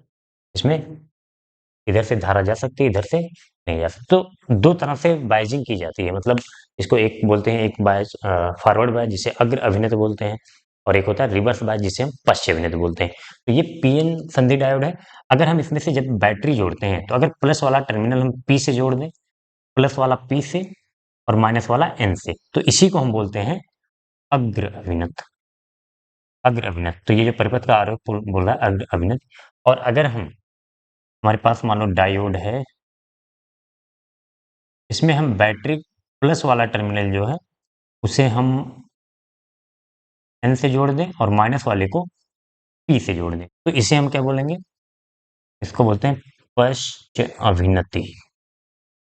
पश्च अभिनति, ये हो जाएगा आपका पश्च अभिनति, ठीक है। तो अग्र अभिनत और पश्च अभिनत में अंतर समझ में आ गया। जो आरेख बनाने के लिए कह रहा है, अभिलाक्षणिक वक्र प्राप्त करने हेतु परिपथ आरेख बनाइए। तो अभिलाक्षणिक वक्र अभी मैं बना दे रहा हूँ, कैरेक्टरिस्टिक वीआई कैरेक्टरिस्टिक जिसे बोलते हैं। तो ये अग्र अभिनत प्लस वाला पी से, वीआई कैरेक्टरिस्टिक अगर अग्र अभिनत में बनाने को कहे, मैं कंप्लीट बना दे रहा हूँ आपको, अग्र अभिनत पश्च अभिनत दोनों। तो यहाँ पे होता है आई वी कैरेक्टरिस्टिक बोलते हैं, आई, और इधर वी वोल्टेज, विभव वोल्टेज में रहता है। तो यहाँ पे पहले हम 0.1, 0.2, 0.3, 0.4, तो अगर प्राचीर विभव आपने पढ़ा है, इस तरीके से पॉइंट में होता है। और इधर जो होता है थोड़े से बड़े वोल्टेज लिया जाता है, 20, 40, 60, 80, इस तरीके से। ये क्या है, दोनों का मतलब समझ जाता हूँ। तो पहले समझ लीजिए फिर वो बनाते हैं। ये दूसरा कह रहा है अग्र अभिनत का संधि के अवक्षय परत पर पी एन में क्या होता है, ध्यान से देखना। अब पूरा डिटेल समझाऊंगा तो बड़ा क्वेश्चन हो जाएगा 5 नंबर में। हालांकि मैंने पिछले क्वेश्चन में समझाया हुआ है, पिछले सेट 3 का लास्ट वाला क्वेश्चन, अगर इसको डिटेल में समझना है तो आप डिटेल में समझने के लिए सेट 3 का लास्ट क्वेश्चन जो है पार्ट 3 में, आप वहां पे जा सकते हैं। अवक्षय परत ये होता है जंक्शन पर जो बनता है। अगर इसे हम अग्र अभिनत में जोड़ते हैं तो ये क्या होता है, यहाँ से इलेक्ट्रॉन, ये पी होता है, ये एन होता है। पी में क्या होते हैं, होल ज्यादा होते हैं, और यहाँ पे इलेक्ट्रॉन ज्यादा होते हैं। यहाँ पे इलेक्ट्रॉन, इलेक्ट्रॉन को डॉट से ऐसे रिप्रेजेंट करते हैं, इलेक्ट्रॉन। तो इधर होल इधर गति करने लगते हैं, इलेक्ट्रॉन इधर गति करने, तो ओवरऑल जो क्या होता है, अवक्षय परत, ये जो होता है अवक्षय परत, डिप्लेशन लेयर, ये खत्म हो जाता है, ठीक है। तो ये जो कह रहा है अग्र अभिनत का संधि के अवक्षय परत पर प्रभाव का उल्लेख कीजिए, तो ये खत्म हो जाएगा। लगभग 10⁻⁻6 मीटर का होता है। जैसे हम अग्र अभिनत में जोड़ते हैं, यानी कि पी को प्लस से, एन को माइनस से जोड़ते हैं, तो अवक्षय परत की चौड़ाई कम हो जाती है, कम होने लगती है, और ये शून्य हो जाती है बिल्कुल। जब पश्च अभिनत में जोड़ते हैं तो अवक्षय परत की चौड़ाई ऐसे बोले बढ़ने लगती है, तो वहां पे धारा फ्लो नहीं होता, धारा प्रवाहित नहीं होती है। अब अगर आपको डायग्राम बनाना है, IV कैरेक्टरिस्टिक अभिलाक्षणिक वक्र बनाना है, वैसे इसमें जो है अग्र अभिनय में अभिलाक्षणिक वक्र प्राप्त करने हेतु परिपथ आरेख बनेगी, तो प्राप्त कर लेते हैं। तो क्या होता है, प्राचीर विभव होता है, जो यहाँ पे वोल्टेज औछे परत के इधर, यहाँ पे प्लस होता है, यहाँ पे माइनस, तो यहाँ पे एक वोल्टेज जनरेट होता है ना। अब डिटेल में बता रहा हूँ मैं, अगर लास्ट क्वेश्चन पे जाओगे तो वहाँ पे डिटेल में समझाया मैंने, विभव प्राचीर मतलब कैसे, पोटेंशियल बैरियर क्या होता है, कैसे क्या होता है, सब कुछ। तो यहाँ पे एक अच्छे पर ये विभव प्राचीर होता है। अगर मान लीजिए जो भी हमने लिया है सेमीकंडक्टर, जो भी अर्धचालक लिया है, उसका मान लीजिए प्राचीर विभव 0.4 है, तो यहाँ तक जो है कोई करंट नहीं मिलता है। वोल्टेज 0.1, 0.2, 0, जैसे 0.4 के आगे जाते हैं तो करंट बढ़ना शुरू होता है, ये ऐसे बढ़ता है। और जब पश्च अभिनत में जाते हैं तो ये देखो 20 वोल्ट, 40 वोल्ट, 60 वोल्ट, मान लीजिए उसका एक होता है, अ, उसको हम बोलते हैं एवलांच से ब्रेक डाउन। पश्च अभिनत में तो धारा प्रवाहित नहीं होगा, इधर से जब जाएगा तो इस डायोड का काम ही ऐसा होता है कि इधर से धारा जाता है तो प्रवाहित जाने देता है, इधर से आता है तो रोक देता है। ये जो सिंबल बनाया है बहुत सोच समझ के बनाया गया है, इधर से करंट को रोक देता है। तो पश्च अभिनत में कोई करंट नहीं फ्लो हो रहा है, कहाँ तक नहीं हो रहा है, 20 वोल्ट, 40 वोल्ट, 60 वोल्ट, 80 वोल्ट। लेकिन एक टाइम ऐसा आता है पश्च अभिनत में जब जो है इसकी ब्रेक डाउन हो जाता है, भंजन जिसे बोलते हैं, सेमीकंडक्टर का अर्धचालक का भंजन हो जाता है। मान लीजिए वो 80 वोल्ट है, तो 80 वोल्टेज पे पश्च दिशा में, उल्टी दिशा में इधर की तरफ जब ब्रेक डाउन हो जाएगा तो बहुत हाई करंट फ्लो होने लगेगा। ठीक है, तो इसी को हम बोलते हैं IV characteristic, PN junction diode का IV कैरेक्टरिस्टिक, IV अभिलाक्षणिक वक्र। ठीक है, तो इतना ज्यादा नहीं करना आपको, ये दोनों डायग्राम बना देने हैं। और ये अग्र अभिनत है, इधर इधर अग्र अभिनत है, अग्र अभिनत, और ये पश्चिम पश्चिम अभिनत का नहीं पूछा है, लेकिन मैंने बता दिया है, बनाए या ना बनाए आप, लेकिन याद कंप्लीट होना चाहिए आपको अगर प्रश्न दोनों का। ठीक है, नेक्स्ट क्वेश्चन पे चलते हैं। नेक्स्ट क्वेश्चन है क्वेश्चन नंबर 4 का। अब यहाँ से 3 नंबर वाले क्वेश्चन शुरू होते हैं। तो कह रहा है कि हाइड्रोजन परमाणु के nवीं कक्षा में इलेक्ट्रॉन की ऊर्जा -13.6 upon n square electron volt है। ये ऊर्जा का फार्मूला दिया है एक्चुअली। तो हाइड्रोजन के लिए ऊर्जा स्तर आरेख खींचिए तथा बामर एवं पाषाण श्रेणी की रेखाओं हेतु संक्रमण दर्शाइए। तो ऊर्जा कितनी दी गई है, -13.6 upon n square electron volt.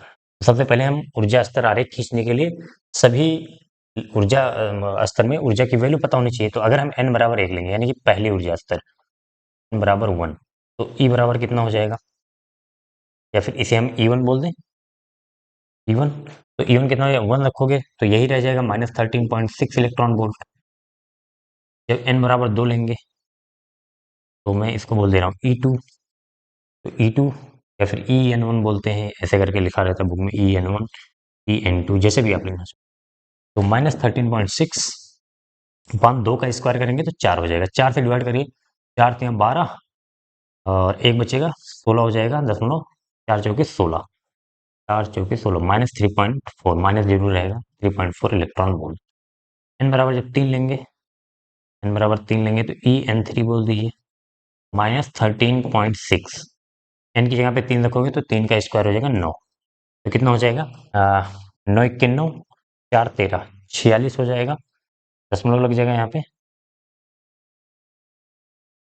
यहाँ पे जा रहे हैं ना, तो 6 उतारेंगे तो दशमलव लगेगा, और 46, 9 × 5 = 45, और फिर एक बचेगा, जीरो बढ़ाएंगे, दशमलव लग चुका है, जीरो बढ़ाएंगे 10 हो जाएगा, 9 के 1.51 इलेक्ट्रॉन वोल्ट। वैसे ये वैल्यू आपको याद होनी चाहिए, लेकिन यहाँ पे कैलकुलेट करके दिखाना पड़ेगा कि पहले ऊर्जा स्तर -13.6, -3.4, -1.51, -0.85, इन चार का याद कर लो बस। n बराबर 4, EN4 बोल दे रहे हैं, EN4 बराबर -13.6 अपॉन 4 का स्क्वायर होल, जीरो पहले का तो 13 में नहीं जाएगा, तो पॉइंट लगाएंगे, जीरो पॉइंट कितना हो जाएगा, पॉइंट लगा देंगे तो 136 हो जाएगा, 16 128 और 128, तो 30 और 6 2 8, 8 पे जाएगा, दशमलव लगाया, जीरो बढ़ाएंगे, 80 हो जाएगा, 16 पंचे 80। ठीक है, बस इससे ज्यादा याद करने की जरूरत है नहीं आपको। तो ऊर्जा स्तर आरेख बनाना है आपको ना, आरेख खींचिए। इधर हम ऊर्जा स्तर बनाते हैं, पहली वाली n बराबर 1, यहाँ पे लिख दीजिए n बराबर 1, इसी पहले में गैप ज्यादा होता है, n बराबर 2, बराबर 3 बराबर 4 बराबर 5 6 7 ऐसे कर सकते हैं। तो ये ऊर्जा कितना है? अगर हम अ, ऊर्जा स्तर बोल दे रहे हैं या इधर ऊर्जा बोल दे रहे हैं, इलेक्ट्रॉन वोल्ट में, इलेक्ट्रॉन वोल्ट। तो ये है -13.6 पहली वाली, नहीं ये नहीं, ये तो 2 है ना। पहली वाली यहाँ पे पहले में कितना ऊर्जा होता है? -13.6 इलेक्ट्रॉन वोल्ट, दूसरे में -3.4 इलेक्ट्रॉन वोल्ट, तीसरे में -1.51 इलेक्ट्रॉन वोल्ट, चौथे में -0.85 इलेक्ट्रॉन। ये बन गया ऊर्जा स्तर आरेख। अब कह रहा है इसमें बामर एवं पाश्चन श्रेणी की रेखाओं हेतु संक्रमण दर्शाइए। देखो लाइमन, बामर, पाश्चन, ब्रैकेट, हुंड, ये सब सीरीज होती है। जब इलेक्ट्रॉन किसी उच्च ऊर्जा स्तर से निम्न ऊर्जा स्तर में आता है तो वो विकिरण का उत्सर्जन करता है। जब एक मतलब किसी भी ऊर्जा स्तर से पहले में आता है तो उसे हम लाइमन सीरीज बोलते हैं। हमें लाइमन नहीं दिखाना है, कौन कौन सा दिखाना है? बामर एवं पाश्चन। जब किसी भी ऊर्जा स्तर से, उच्च ऊर्जा स्तर से दूसरे वाले में आते हैं, दूसरे ऊर्जा स्तर में, तो वहां पे जो बनता है उसे हम बोलते हैं बामर सीरीज। तो n बराबर 2 में जो आएगा वो क्या हो जाएगा? ये सब किसी भी ऊर्जा स्तर स्तर से, तो इनको हम बोलेंगे बामर श्रेणी, बामर श्रेणी। ठीक है, ये हो गई बामर श्रेणी। ये जनरली दृश्य तरंगे होती हैं।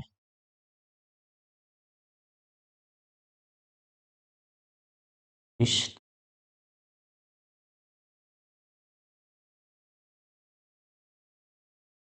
आवृत्ति की होती हैं।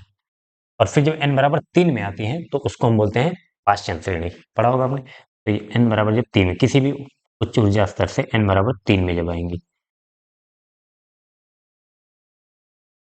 तरीके से इसको हम क्या बोलेंगे? यहाँ से जो तरंगे उत्पन्न होंगी, पाश्चन श्रेणी, पाश्चन श्रेणी।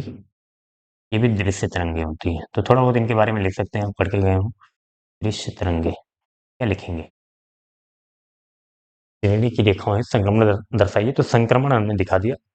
अब अगर आपको लिखना है तो बामर श्रेणी हेडिंग डाल के लिख सकते हैं। जब किसी उच्च ऊर्जा स्तर से दूसरे ऊर्जा n बराबर 2 में आती है, इलेक्ट्रॉन जब किसी उच्च ऊर्जा स्तर से दूसरे ऊर्जा स्तर में आता है तो वहां से जो तरंगे निकलती हैं उनको हम बामर श्रेणी में रखते हैं, उनको बोलते हैं बामर श्रेणी। और उन्हें दृश्य तरंगे होती हैं। अगर उनकी तरंग दैर्घ्य निकालनी हो तो लैम्डा इक्वल टू क्या होता है? Are 1/n1² -1/n2²। ये रिडबर्ग कांस्टेंट होता है। ये फार्मूला आपको याद होना चाहिए, न्यूमेरिकल में यूज होता है। n1 क्या है? जिस ऊर्जा स्तर में तरंग इलेक्ट्रॉन आ रहा है, संक्रमण यहाँ से मान लीजिए 4 से 2 में आ रहा है, तो n1 हो जाएगा 2 और n2 हो जाएगा 4, जहां से आ रहा है।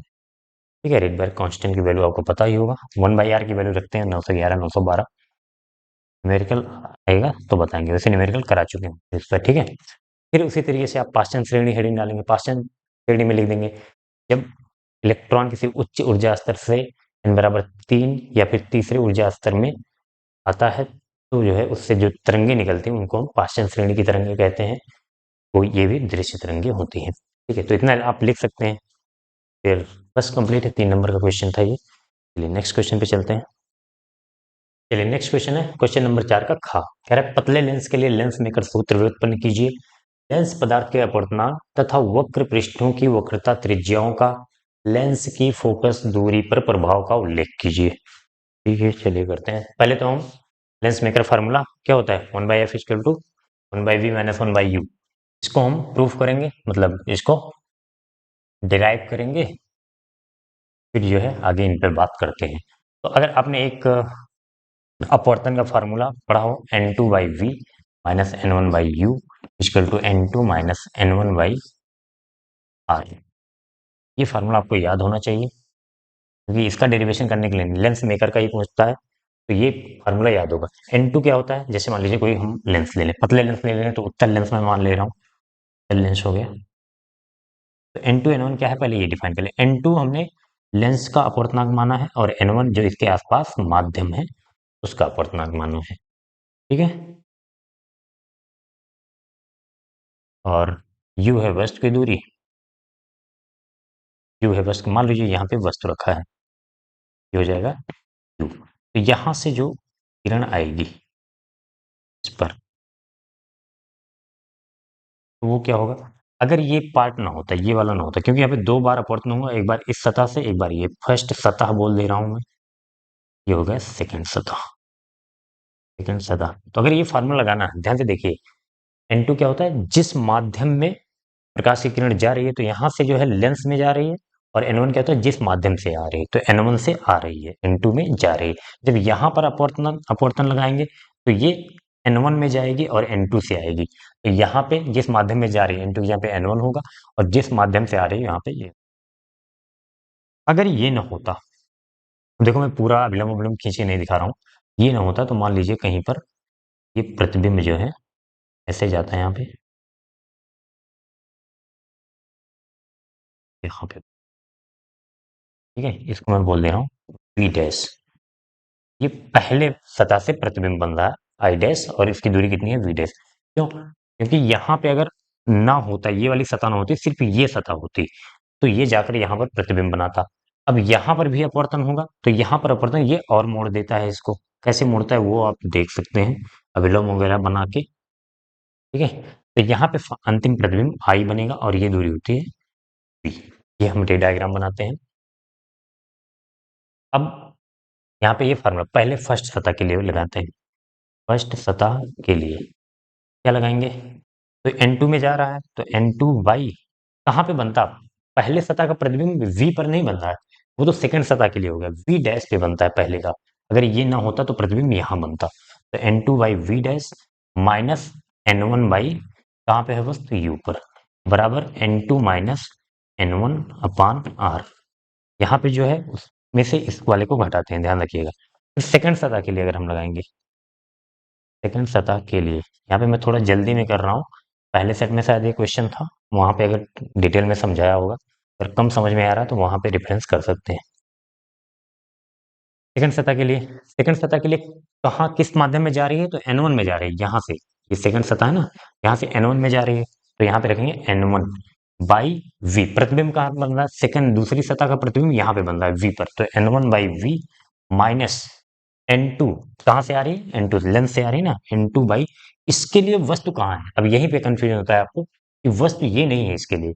इसके जब यहां से देखोगे तो इस वाली सतह का प्रतिबिंब दिखेगा, यहाँ पे पहली सतह का प्रतिबिंब दूसरी सतह से दिखेगा, तो यहाँ के लिए वस्तु जो पहली सतह का प्रतिबिंब है, यानी कि आई डैश, ये वस्तु है, कहाँ पे है, वी डैश पे, तो N2 by V dash equal to N1 minus N2, यहाँ पे हो जाएगा N1 माइनस N2। अच्छा, यहाँ का मैंने त्रिज्या नहीं माना, त्रिज्या मान लीजिए इसकी वक्रता त्रिज्या R1 है, इसकी R2 है, तो यहाँ पे R1 लिख देंगे और N1 माइनस N2 बाई कर देंगे। इसको इक्वेशन फर्स्ट मान लीजिए, इसको इक्वेशन सेकंड मान लीजिए। यहाँ तक दिख रहा है ना, ठीक। तो यहाँ अगर यहाँ तक आपको समझ में आ गया है, यही दोनों इक्वेशन बनाना ही आपके मतलब मेन काम है। अगर ये आपने कर लिया है तो फिर आगे कुछ है नहीं, दोनों समीकरणों को जोड़ दो, फर्स्ट प्लस सेकंड करोगे। तो ध्यान से देखो, लेफ्ट हैंड साइड में क्या होगा, लेफ्ट हैंड साइड में N2 बाई वी डैश है minus N2 by V dash, तो ये दोनों कैंसिल हो जाएंगे, क्या बचेगा N1 by V minus N1 by U. तो इसमें से N1 में कॉमन ले लिया, तो N1 कॉमन ले लिया, तो क्या बचेगा 1 upon V minus 1 upon U, 1 upon V minus 1 upon U बराबर। इधर क्या करेंगे, दोनों को जोड़ेंगे, N2 minus N1 by R1 plus N1 minus N2 by R2। अब यहाँ पे N2 माइनस N1 है, तो हम इसको कॉमन लेने की सुविधा के लिए यहाँ पे क्या क्या कर लेते हैं, माइनस कॉमन लेते हैं।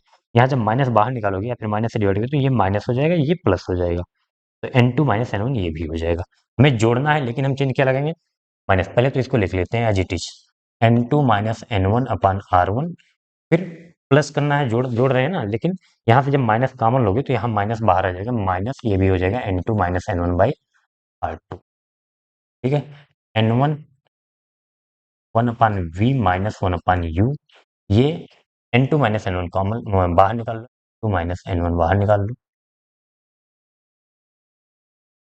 क्या बचेगा 1 अपान R1 माइनस 1 अपान N1 इधर ले जाओ, 1 upon V minus 1 upon U equal to क्या हो जाएगा, N2 by N2 by N1 minus N1 करोगे, दोनों देखो N1 जाएगा इधर डिवाइड होगा, या फिर ऐसे ही एक बार अभी तुम रहने दो, N2 by N1 upon N1 to 1 upon R1 minus 1 upon. अब ध्यान से देखिए, यहाँ पे एक कंडीशन लगाते हैं, कंडीशन ये लगाते हैं अगर हमारी वस्तु अनंत पे हो, अगर वस्तु अनंत पे होती है, यदि u इंफिनिटी हो, तो v कहाँ, प्रतिबिंब कहाँ बनता है, फोकस पर बनता है। ठीक है, तो इसी कंडीशन को तो 1 अपान क्या हो जाएगा, v की जगह पर f हो जाएगा। इसको समीकरण बोल दो 3। इसको 1 अपान एफ और माइनस 1 अपान इन्फिनिटी, यू कहाँ पे रखेंगे, अनंत पे। तो 1 अपान इन्फिनिटी क्या हो जाता है, जीरो। अनंत से किसी भी संख्या में भाग देते हैं तो वो जीरो आ जाता है। तो ये हो जाएगा जीरो, तो माइनस जीरो नहीं लिख रहा हूँ। इक्वल टू क्या हो जाएगा, N two minus N one upon N, 1 upon R one minus 1 upon, ठीक है। तो ये हो गया। अब समीकरण इसको बोल दो 4। समीकरण 3 और 4 में देखो, दाहिना पक्ष बराबर है तो बायां पक्ष भी बराबर होना चाहिए। तो यहाँ से आ जाता है 1/f इक्वल टू, ये दाहिना पक्ष हो गया बराबर, तो ये और ये आपस में बराबर होना चाहिए। 1/f equal to 1/v minus 1/u, इसी को हम बोलते हैं lens maker formula. Lens maker, ठीक है। एक बार नोट करिए, फिर मैं इस पर जो है प्रभाव दिखाता हूँ आपको, इसका प्रभाव लेंस के पदार्थ का अपवर्तनांक का और वक्र पृष्ठ का। अच्छा, अगर यहाँ से हम देखें, ये वाला फार्मूला, यहीं से प्रभाव आपको समझ में आएगा। ठीक है, इसको एक बार आप नोट करिए, फिर मैं रफ करके प्रभाव समझाता हूँ। हो गया, रफ कर दे रहा हूँ इसको, रफ कर दें, इधर ही कर देते हैं। क्या आया था, 1/f equals to n2 minus n1 on n1, 1/r1 minus 1/, ठीक है। अब देखिए ध्यान से, अगर हम उत्तल लेंस ले लें, उत्तल लेंस के लिए, या फिर चाहो तो n1 से इसमें डिवाइड कर दो पहले, n2/n1 minus by F equals to, दोनों में डिवाइड करो तो n2/n1 माइनस n1/n1 करोगे तो ये आ जाएगा 1, ठीक है। 1/r1 माइनस 1/r, वो कितना, त्रिज्या और लेंस की पदार्थ के अपवर्तनांक, लेंस के पदार्थ का अपवर्तनांक क्या दिया है, ये n2 हमने लिया है, और इसके आसपास जो माध्यम है उसका अपवर्तनांक कितना है, n1 है। तो यही समझिए, अगर हमें बस उत्तल लेंस है मान लीजिए, तो उत्तल लेंस के अलग प्रभाव होगा, उत्तल लेंस के लिए, उत्तल लेंस के लिए। और आज आपको यहीं से ये भी समझ में आएगा, जो आप लोग रटे हुए हो कि उत्तल लेंस की फोकस दूरी प्लस होती है और अवतल की माइनस होती है, तो ये हमेशा के लिए नहीं है, कब के लिए सही है ये भी पता चलेगा। तो ध्यान से देखिएगा, उत्तल लेंस के लिए ध्यान से देखिए, ये R1 जो है इधर होगा, इधर R1 होगा, इसका वक्रता केंद्र इधर है तो R1 ये हो जाएगा, मान लीजिए यहाँ वक्रता केंद्र, तो ये R1, तो R1 प्लस में होगा और R2 इधर होगा माइनस में। तो R1 तो प्लस में रखेंगे, 1/r2 क्या रखेंगे, ये माइनस में रखेंगे, तो माइनस माइनस प्लस हो जाएगा, तो 1/r1 प्लस 1/r2 हो जाएगा। ओवरऑल ये वैल्यू कितनी क्या हो जानी है, पॉजिटिव हो जानी है। 1/f ध्यान से रखिएगा, n2/n1। और हम पहला इसमें केस मान लेंगे, दो केस में समझेंगे। केस फर्स्ट क्या, कि अगर n2 जो है n1 से बड़ा हो, n2 n1 से बड़ा हो तो क्या होगा, ये वैल्यू तो पॉजिटिव हो गई उत्तल लेंस के लिए, ठीक है, इसमें कोई डाउट नहीं। तो पहले तो देख लीजिए, ये R1 प्लस का और R2 जो है इधर आएगा तो माइनस का, तो यहाँ पे माइनस रखोगे तो माइनस माइनस प्लस, ये 1/r1 प्लस 1/r2, ओवरऑल ये वैल्यू पॉजिटिव आनी है। तो इसको देख लेते हैं, तो 1/f इक्वल्स टू, अगर n2 n1 से बड़ा है, ऊपर वाला अंश बड़ा है, हर छोटा है, तो जब भाग करोगे तो ये एक से बड़ा आएगा। तो इसका मतलब क्या हुआ, n2/n1 इज ग्रेटर देन 1, तो ये एक से बड़ा होगा। और अगर एक से बड़े में से एक को घटाएंगे तो ये वैल्यू पॉजिटिव आएगी। तो ओवरऑल इसका मतलब क्या हुआ, n2/n1 माइनस 1, ये वैल्यू भी पॉजिटिव हो जाएगी। तो लेंस की जो फोकस दूरी होगी, ये पॉजिटिव, ये पॉजिटिव, तो पॉजिटिव होगी, तो एफ क्या हो जाएगा, पॉजिटिव हो जाएगा, धनात्मक हो जाएगा। ये प्रभाव है, बताओ समझ में आया कि नहीं। ये वैल्यू उत्तल लेंस के लिए हमेशा क्या रहने वाली है, पॉजिटिव रहने वाली है। इस पे हमें देखना पड़ेगा दो केस बना करके, अगर n2 n1 से बड़ा है, यानी कि लेंस का अपवर्तनांक इसके आसपास के माध्यम के अपवर्तनांक से बड़ा है, तो n2/n1 ये एक से बड़ा हो जाएगा। एक से बड़े में से एक घटाएंगे तो ओवरऑल ये वैल्यू पॉजिटिव आएगी। एक से बड़े में से छोटे को घटाएंगे तो प्लस में आएगा ना, तो ये वैल्यू पॉजिटिव होगी। पॉजिटिव हो गई तो ये positive, overall focal length focus दूरी पॉजिटिव आ जाएगी, धनात्मक आ जाएगी। अगर अगर ये हम केस टू ले रहे हैं, case two N2 less than N1, N2 less than N1 हो जाए, ध्यान से देखना, ये वैल्यू कम हो जाए, ये वैल्यू ज्यादा, तो जब छोटे नंबर में बड़े नंबर से भाग देते हैं तो ये वैल्यू क्या आ जाती है, एक से कम आती है। अगर एक से कम में से एक घटाएंगे, एक से कम में से एक घटाएंगे तो वैल्यू निगेटिव आएगी, ये वैल्यू निगेटिव, तो N2 बाई N1 क्या हो जाएगा, एक से कम हो जाएगा, और एक से अगर ये कम हो गया तो N2 by N1 minus one, ये क्या हो जाएगा, ये हो जाएगा निगेटिव। और अगर ये माइनस हो गया, ये प्लस रहेगा ही, तो माइनस इंटू प्लस हो जाएगा माइनस, तो फोकस दूरी क्या हो जाएगी, फोकस दूरी हो जाएगी निगेटिव, ऋणात्मक। अब जो आपने रट के बैठे हो आप लोग कि उत्तल लेंस की फोकस दूरी धनात्मक होती है, तो कब धनात्मक होती है, अगर लेंस का अपवर्तनांक इसके आसपास के माध्यम के अपवर्तनांक से बड़ा है तभी धनात्मक आएगा। अगर ये जैसे इसको हम मान लो जल में डुबो दें, और मतलब या फिर ऐसे किसी द्रव में डुबो दें जहां पे लेंस का अपवर्तनांक द्रव से कम हो जाए, तो वहां पे निगेटिव हो जाएगा। जनरली हम क्या करते हैं, हम कहाँ यूज करते हैं, लेंस को हम कहाँ रख देते हैं, हवा में रखे रहते हैं, तो हवा का अपवर्तनांक कांच के अपवर्तनांक से तो कम ही होता है, इसलिए हम बोल देते हैं धनात्मक होता है, लेकिन ये हमेशा नहीं होता। ठीक है, ये उत्तल लेंस का हो गया। अब अवतल लेंस का देख लेते हैं। ठीक है, तो पूरा वैसे क्वेश्चन 5 नंबर में होना चाहिए, लेकिन अब कहा है तो मैं पूरा एक्सप्लेन कर दे रहा हूँ। ठीक है, इसको रफ कर दें, तो आप स्क्रीनशॉट ले लीजिए, चाहे जो भी करना। अब अवतल लेंस पे आ जाते हैं। अवतल लेंस, अवतल लेंस का हम लोग क्या याद रखते हैं, अवतल लेंस का ऋणात्मक याद रखते हैं ना। तो देखिए अवतल लेंस में क्या होगा, ये वैल्यू, अवतल लेंस का यहाँ बना दे रहा हूँ। ठीक है, तो ये है R1 इसकी, इसकी है R2। तो ध्यान से देखिए, R1 इसकी इधर आएगी तो निगेटिव, R1 निगेटिव और R2 पॉजिटिव, तो ये निगेटिव हो जाएगा और R2 हो जाएगा पॉजिटिव। समझ में आ रहा है ना, ये R1 इधर आएगा तो इधर वाली वैल्यू निगेटिव और इधर वाली पॉजिटिव, तो ये माइनस और ये प्लस, तो ओवरऑल यहाँ पे माइनस चलेगा, तो -1/R1 -1/R2, तो माइनस माइनस है दोनों, तो ओवरऑल ये वैल्यू हमेशा निगेटिव रहने वाली है अवतल लेंस के लिए।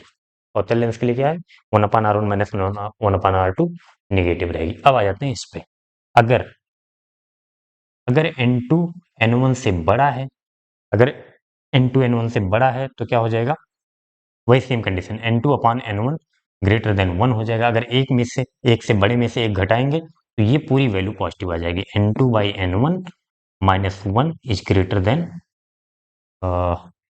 0, या फिर ये वैल्यू सीधे लिखो पॉजिटिव हो जाएगी। अगर ये पॉजिटिव हो गई, ये नेगेटिव है, तो इन दोनों को गुणा करेंगे, प्लस इंटू माइनस माइनस, तो फोकल लेंथ क्या आ जाएगी, निगेटिव, ऋणात्मक आ जाएगी, ऋणात्मक।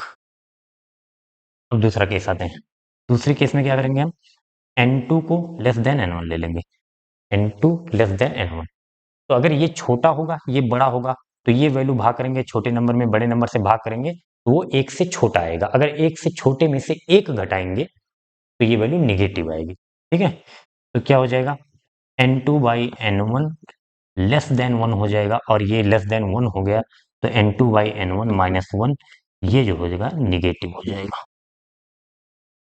ठीक है, निगेटिव हो गया, तो अगर ये माइनस और ये भी माइनस, ये तो माइनस हमेशा रहने वाला है उत्तल लेंस के लिए, तो माइनस इंटू माइनस प्लस, तो फोकस दूरी क्या हो जाएगी, पॉजिटिव हो जाएगी, धनात्मक हो जाएगी। तो ये कंप्लीट प्रभाव है।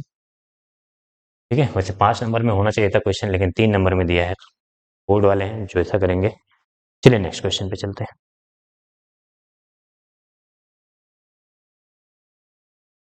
नेक्स्ट क्वेश्चन है क्वेश्चन नंबर 4 का, कह रहा विद्युत परिपथ संबंधी किरचॉफ का नियम लिखिए, दिए गए संतुलित विद्युत क्षेत्र में बिंदु बी एवं डी पर विभव तथा धारा I1 व I2 का मान ज्ञात कीजिए। ठीक है, तो पहले किरचॉफ का नियम देखिए, कई बार करा चुका हूँ।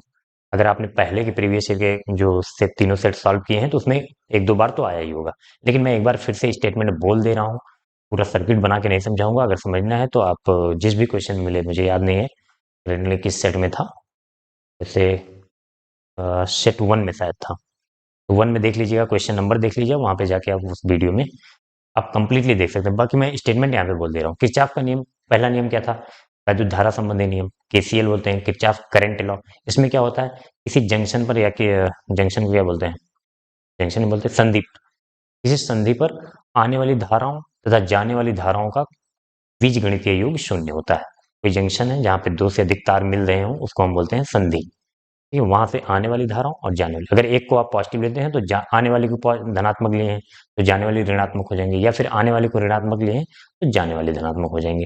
तो पहला नियम केसीएल, जिसे हम कहते हैं पहला KCL, Kirchhoff current law, delta आई यानी कि इनका योग बराबर जीरो। ठीक है, दूसरा नियम होता है, ये अगर पूछा जाता है कभी कभी, ये आवेश संरक्षण पर काम करते हैं, तो जरूर लिखिए आवेश संरक्षण पर काम करते हैं,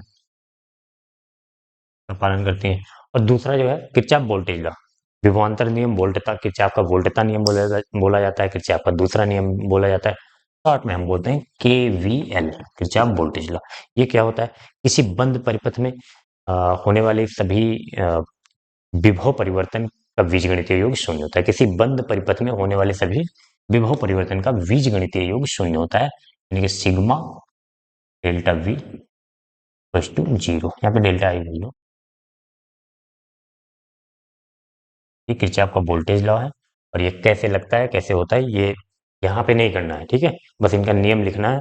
और ये काम करता है ऊर्जा संरक्षण पर, ऊर्जा संरक्षण करता है। तो हमें मेन काम हमारा है ये न्यूमेरिकल सॉल्व करना, ठीक है। तो इन दोनों को आप सॉल्व कर दीजिए, एक नंबर वहां से होगा, बाकी दो नंबर का ही समझ लो न्यूमेरिकल है। तो अब इसको कैसे करें, क्या कह रहा है, बिंदु बी एवं डी पर विभव तथा धारा I1 व I2 का मान ज्ञात है। तो किरचॉफ के नियम का यूज ही हम करेंगे। किरचॉफ का पहला नियम अगर हम यहाँ पे लगाएं, ध्यान से देखिए, यहाँ पे I करंट निकल रहा है मान लीजिए, ठीक है, तो I बराबर क्या हो जाएगा, I1 प्लस I2। यहाँ इस संधि पे देखिए, आने वाली धारा I और यहाँ से जाने वाली I1 I2, तो I बराबर हो जाएगा I1 plus I2। Question number first. अगर हम धारा का मान निकालें, क्या निकालना है, क्या नहीं निकालना होगा तभी हमें जरूरत पड़ेगी। तो अगर ये संतुलित व्हीट स्टोन ब्रिज है, संतुलित का मतलब होता है इस वाली ब्रांच में कोई भी करंट नहीं जा रहा है, इसमें कोई करंट नहीं, तो इसके होने ना होने का कोई मतलब नहीं, इसको हटा भी सकते हैं। तो ध्यान से देखिए, अगर इसको हटा देंगे तो 2 ओम और 4 ओम हो जाएंगे श्रेणी क्रम में, सीरीज में। तो 4 और 2 का कितना हो जाएगा, यहाँ पे मैं ऐसे बना दे रहा हूँ, इन दोनों का हो जाएगा 4 2 6 ओम, ठीक है। और ये दोनों भी श्रेणी में हो जाएंगे, तो 3 और 6 3 9 हो जाएगा, 9 ओम ये हो जाएगा। अब यहाँ पे आप बैटरी फिर से एक बार लगाइए, कितने वोल्ट की है, 6 वोल्ट, इसका आंतरिक प्रतिरोध दिया गया है, तो ध्यान में रखना है आपको। कितना दिया है, 0.4 वोल्ट ये दिया है, और 6 हाँ सॉरी 0.4 वोल्ट मैंने लिख दिया, एम ओम होगा ना, प्रतिरोध है तो ओम, और 6 वोल्ट ये, इसमें से करंट आई आ रही। तो इन दोनों का तुल्य प्रतिरोध निकाला, 2 और 4 6, क्यों, क्योंकि श्रेणी क्रम में, श्रेणी क्रम में ऐड कर देते हैं, और इनका 6 3 9 हो गया। अब इन दोनों का तुल्य प्रतिरोध निकालोगे तो कितना हो जाएगा, तुल्य प्रतिरोध में डायरेक्टली निकाल, क्योंकि इसकी जरूरत पड़ती तो इसको मैंने बना दिया है। तो इनका तुल्य प्रतिरोध हो जाएगा, अगर दो समांतर क्रम में है तो R1 R2 अपान R1 प्लस R2, तो 6 गुणे 9 अपान 6 प्लस 9, कितना हो जाएगा, 9 छक्के 54 अपान 9 6 15, तो 15 तिया 45, 15 चौके 60, 3 बार जगह 15 तिया 45, पॉइंट लगा, दशमलव लगा, कितना बचेगा 45, 5 4 9 9 बचेगा, तो दशमलव लगा के 0 बढ़ा हुआ 90 हो जाएगा, 15 छक्के 90, 3.6 ओम, ठीक है, 3.6 ओम इसका आ गया। और इसके साथ ही जो आंतरिक प्रतिरोध है वो श्रेणी में रहेगा, अब इन दोनों को हटा के एक लगाओगे, 3.6 ओम प्लस 0.4, तो नेट जो फाइनल, ये दोनों 3.6 व 0.4 ओम किसमें होंगे, ओम श्रेणी में, श्रेणी में है, तो श्रेणी में है तो इनको जोड़ देंगे, तो नेट जो आपका फाइनल आर इक्विवेलेंट तुल्य प्रतिरोध आ जाएगा कितना, 3.6 प्लस 0.4 आ जाएगा 4 ओम, ठीक है। अब जो है हम करंट निकाल सकते हैं, इस बैटरी से कितनी करंट निकाल, आई बराबर क्या होता है, वी बटे आर, तो वी कितना है 6 वोल्ट है, और आर कितना है, तुल्य प्रतिरोध 4, तो इसमें कितना आ जाएगा, 4 के 4 बचा 2, 4 पंचे 20, है ना, 1.5 एम्पियर ये करंट आ गया। बैटरी से कुल करंट कितना निकल रहा है, 1.5 एम्पियर। और अब हमें क्या निकालना है, बी और डी का विभव। ध्यान से देखिए, अगर आप संतुलित व्हीटस्टोन ब्रिज है तो अगर आपने डेरिवेशन किया होगा तो आपको पता होगा कि बी और डी का विभव जो है सेम होता है, समान होता है, तभी तो इसमें धारा नहीं बहती। क्योंकि समान विभव में धारा थोड़ी ना बहेगी, अगर विभव में अंतर नहीं होगा जब तक कोई धारा प्रवाहित नहीं होती है। तो बी का विभव और डी का विभव सेम है, तो कोई एक काम निकाल लेंगे, वही बी और डी दोनों का हो जाएगा। ठीक है, आप चाहें तो दोनों का कैलकुलेट कर सकते हैं अगर आपके पास टाइम है, नहीं तो तरीका यही है कि एक का निकालो, वही दोनों का सेम है। संतुलित व्हीटस्टोन के लिए, अगर संतुलित नहीं है तो दोनों अलग अलग होंगे, तब इसमें धारा भी प्रवाहित होगी। तो क्या दिमाग लगाएं, देखो चाहे यहां से यहां तक आप केवीएल लगा लो या फिर लूप सेलेक्ट कर लो, तो सबसे आसान तरीका ये है, मैं बता रहा हूँ। यहाँ से देखिए, इसमें I1 करंट जा रहा है ना, और इसमें I2 करंट जा रहा है, ये दोनों है समांतर में। केवीएल लगाकर भी कर सकते हैं, लेकिन मैंने बताया मैं थोड़ा सा सिंपल वाला तरीका जो आपको आसानी से समझ में आए और टाइम की बचत करे, वो वाला तरीका अपनाऊंगा। तो यहाँ से यहाँ का वोल्टेज कितना हो जाएगा ये बताइए। V1 इक्वल टू क्या हो जाएगा, V equal to I R होता है ना, यहाँ पे I1 है, इसमें I2, तो I1 इंटू सिक्स, तो 6I1 हो जाएगा। यहाँ का वोल्टेज कितना हो जाएगा, V2 मान लो, V2 equal to I R I2 into 9, तो 9I2 होगा। ठीक है, अब ये दोनों है समांतर क्रम में। अगर समांतर क्रम में है तो इनका इसका मतलब होगा दोनों का विभव या दोनों का विभवांतर सेम होगा, यानी कि V1 बराबर होगा V2 के। ठीक है, आप चाहे लूप सेलेक्ट करके और सिर्फ लगा लीजिए, आएगा फाइनली यही। तो V1 कितना है, 6I1 इक्वल टू 9A2। ठीक है, अब यहाँ पे I1 I2 एक इक्वेशन ये हो गई आपके पास, एक इक्वेशन ये होगी, दोनों को सॉल्व कर लो, I1 I2 की वैल्यू आ जाएगी।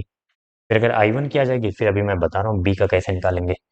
तो I की जगह पे क्या रख दें, I1 की जगह पे चाहो तो यहाँ से I माइनस I2 कर दो। ठीक है, चलो मैं यहाँ से निकाल दे रहा हूँ, I बराबर I1 बराबर I2 इधर आएगा तो I माइनस, रखो यहाँ पे 6I minus I2 equal to 9।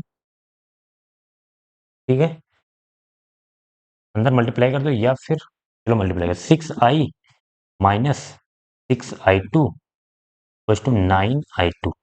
यहाँ से सॉल्व करेंगे, ये कर दे रहा हूँ, 6I2 इधर ले जाओ तो 6I, ये प्लस हो जाएगा तो 9I2 पहले से है, 6I2 9 6 15I2 हो जाएगा, बराबर 15I2। तो I2 बराबर क्या हो जाएगा, 15 इधर आ जाएगा, 6 इन I अपॉन 15। अब I की वैल्यू रख दो, दिख रहा है ना यहाँ तक। ठीक है, तो 6 इंटू आई कितना आया है, ये हमने निकाल लिया है, 1.5, 1.5 अपॉन 15। ठीक है, तो 15 इक्के 15, 15 कटेगा, यहाँ पे 0.1 बचेगा। ठीक है, डिवाइड करके देख लीजिए, 0.1 है, तो 6 इंटू 0.1 करोगे तो 0.6 आ जाएगा, 0.6 एम्पियर है ना। चलिए, तो ये तो आ गया हमारा I2, एक वैल्यू आ गई हमारे पास। I2 कितनी आ गई, यहाँ पे कर दे रहा हूँ, इसके बाद I2 इक्वल टू आ गया 0.6 एम्पियर। अब अगर एक आ गया है तो यहाँ से निकाल लो I1। अरे I1 बराबर क्या है, I1 बराबर I minus I2, I minus I2, तो रखो यहाँ पे I कितना है 1.5 माइनस 0.6, तो 0.6 घटाओगे 1.5 से, 5 में से कितना आ गया, 0.9 आ जाएगा, 0.9 ईयर।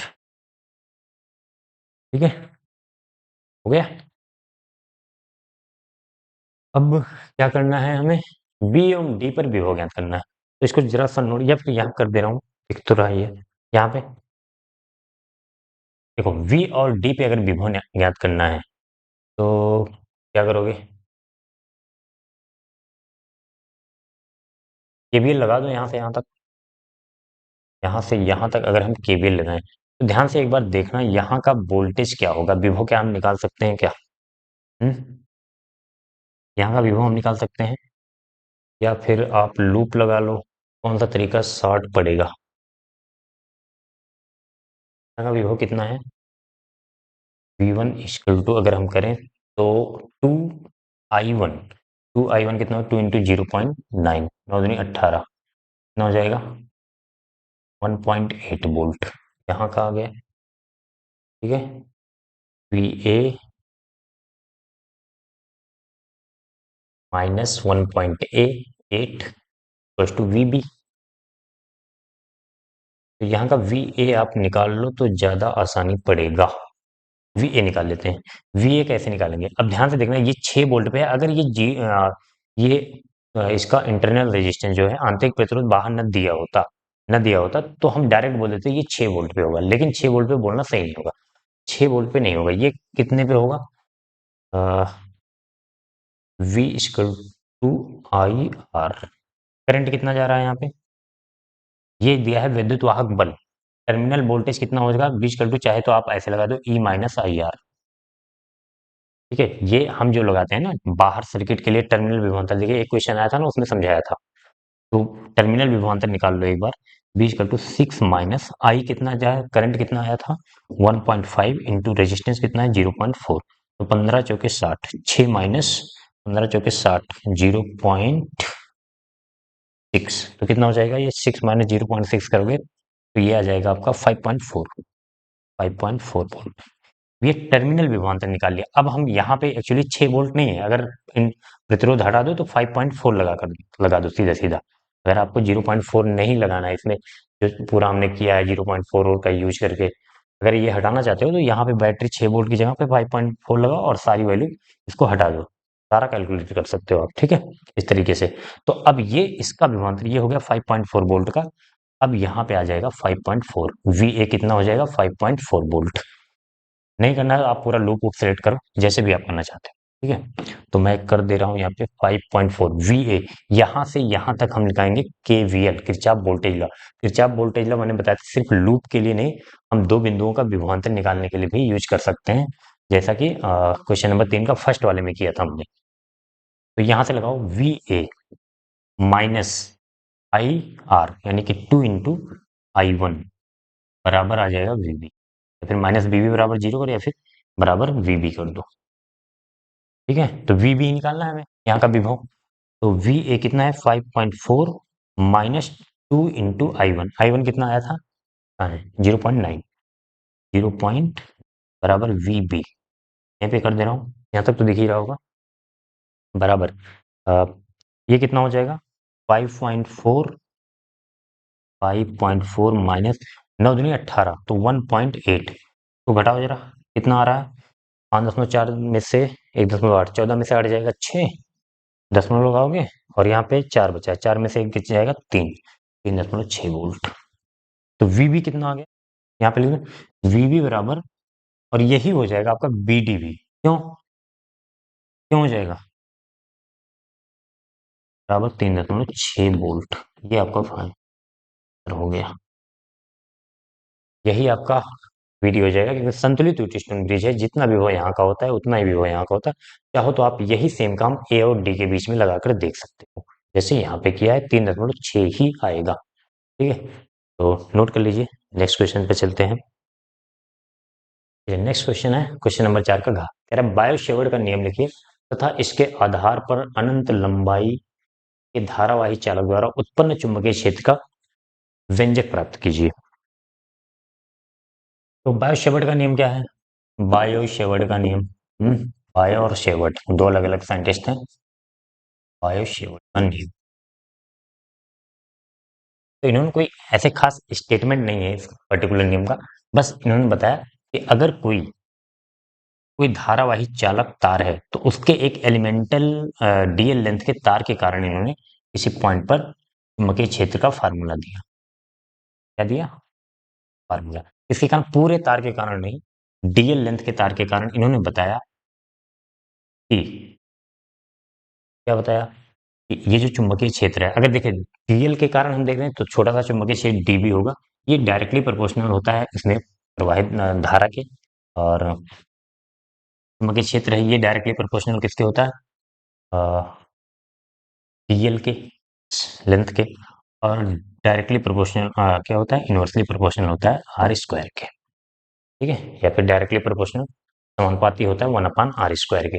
यही बस ऐसे लिखना है आपको, बायो-सेवर्ट के नियम के अनुसार किसी एलिमेंटल, या फिर क्या बोलते हैं एलिमेंटल को, किसी तार के छोटे टुकड़े के कारण किसी बिंदु पर चुंबकीय क्षेत्र निम्न कारकों पर निर्भर करता है, तो आप फिर इन तीनों को लिखेंगे। डीवी समानुपाती होता है करंट के आई के, डीवी समानुपाती होता है डीएल के, और डीवी समानुपाती होता है 1/r² के, या फिर व्युत्क्रमानुपाती होता है r² के।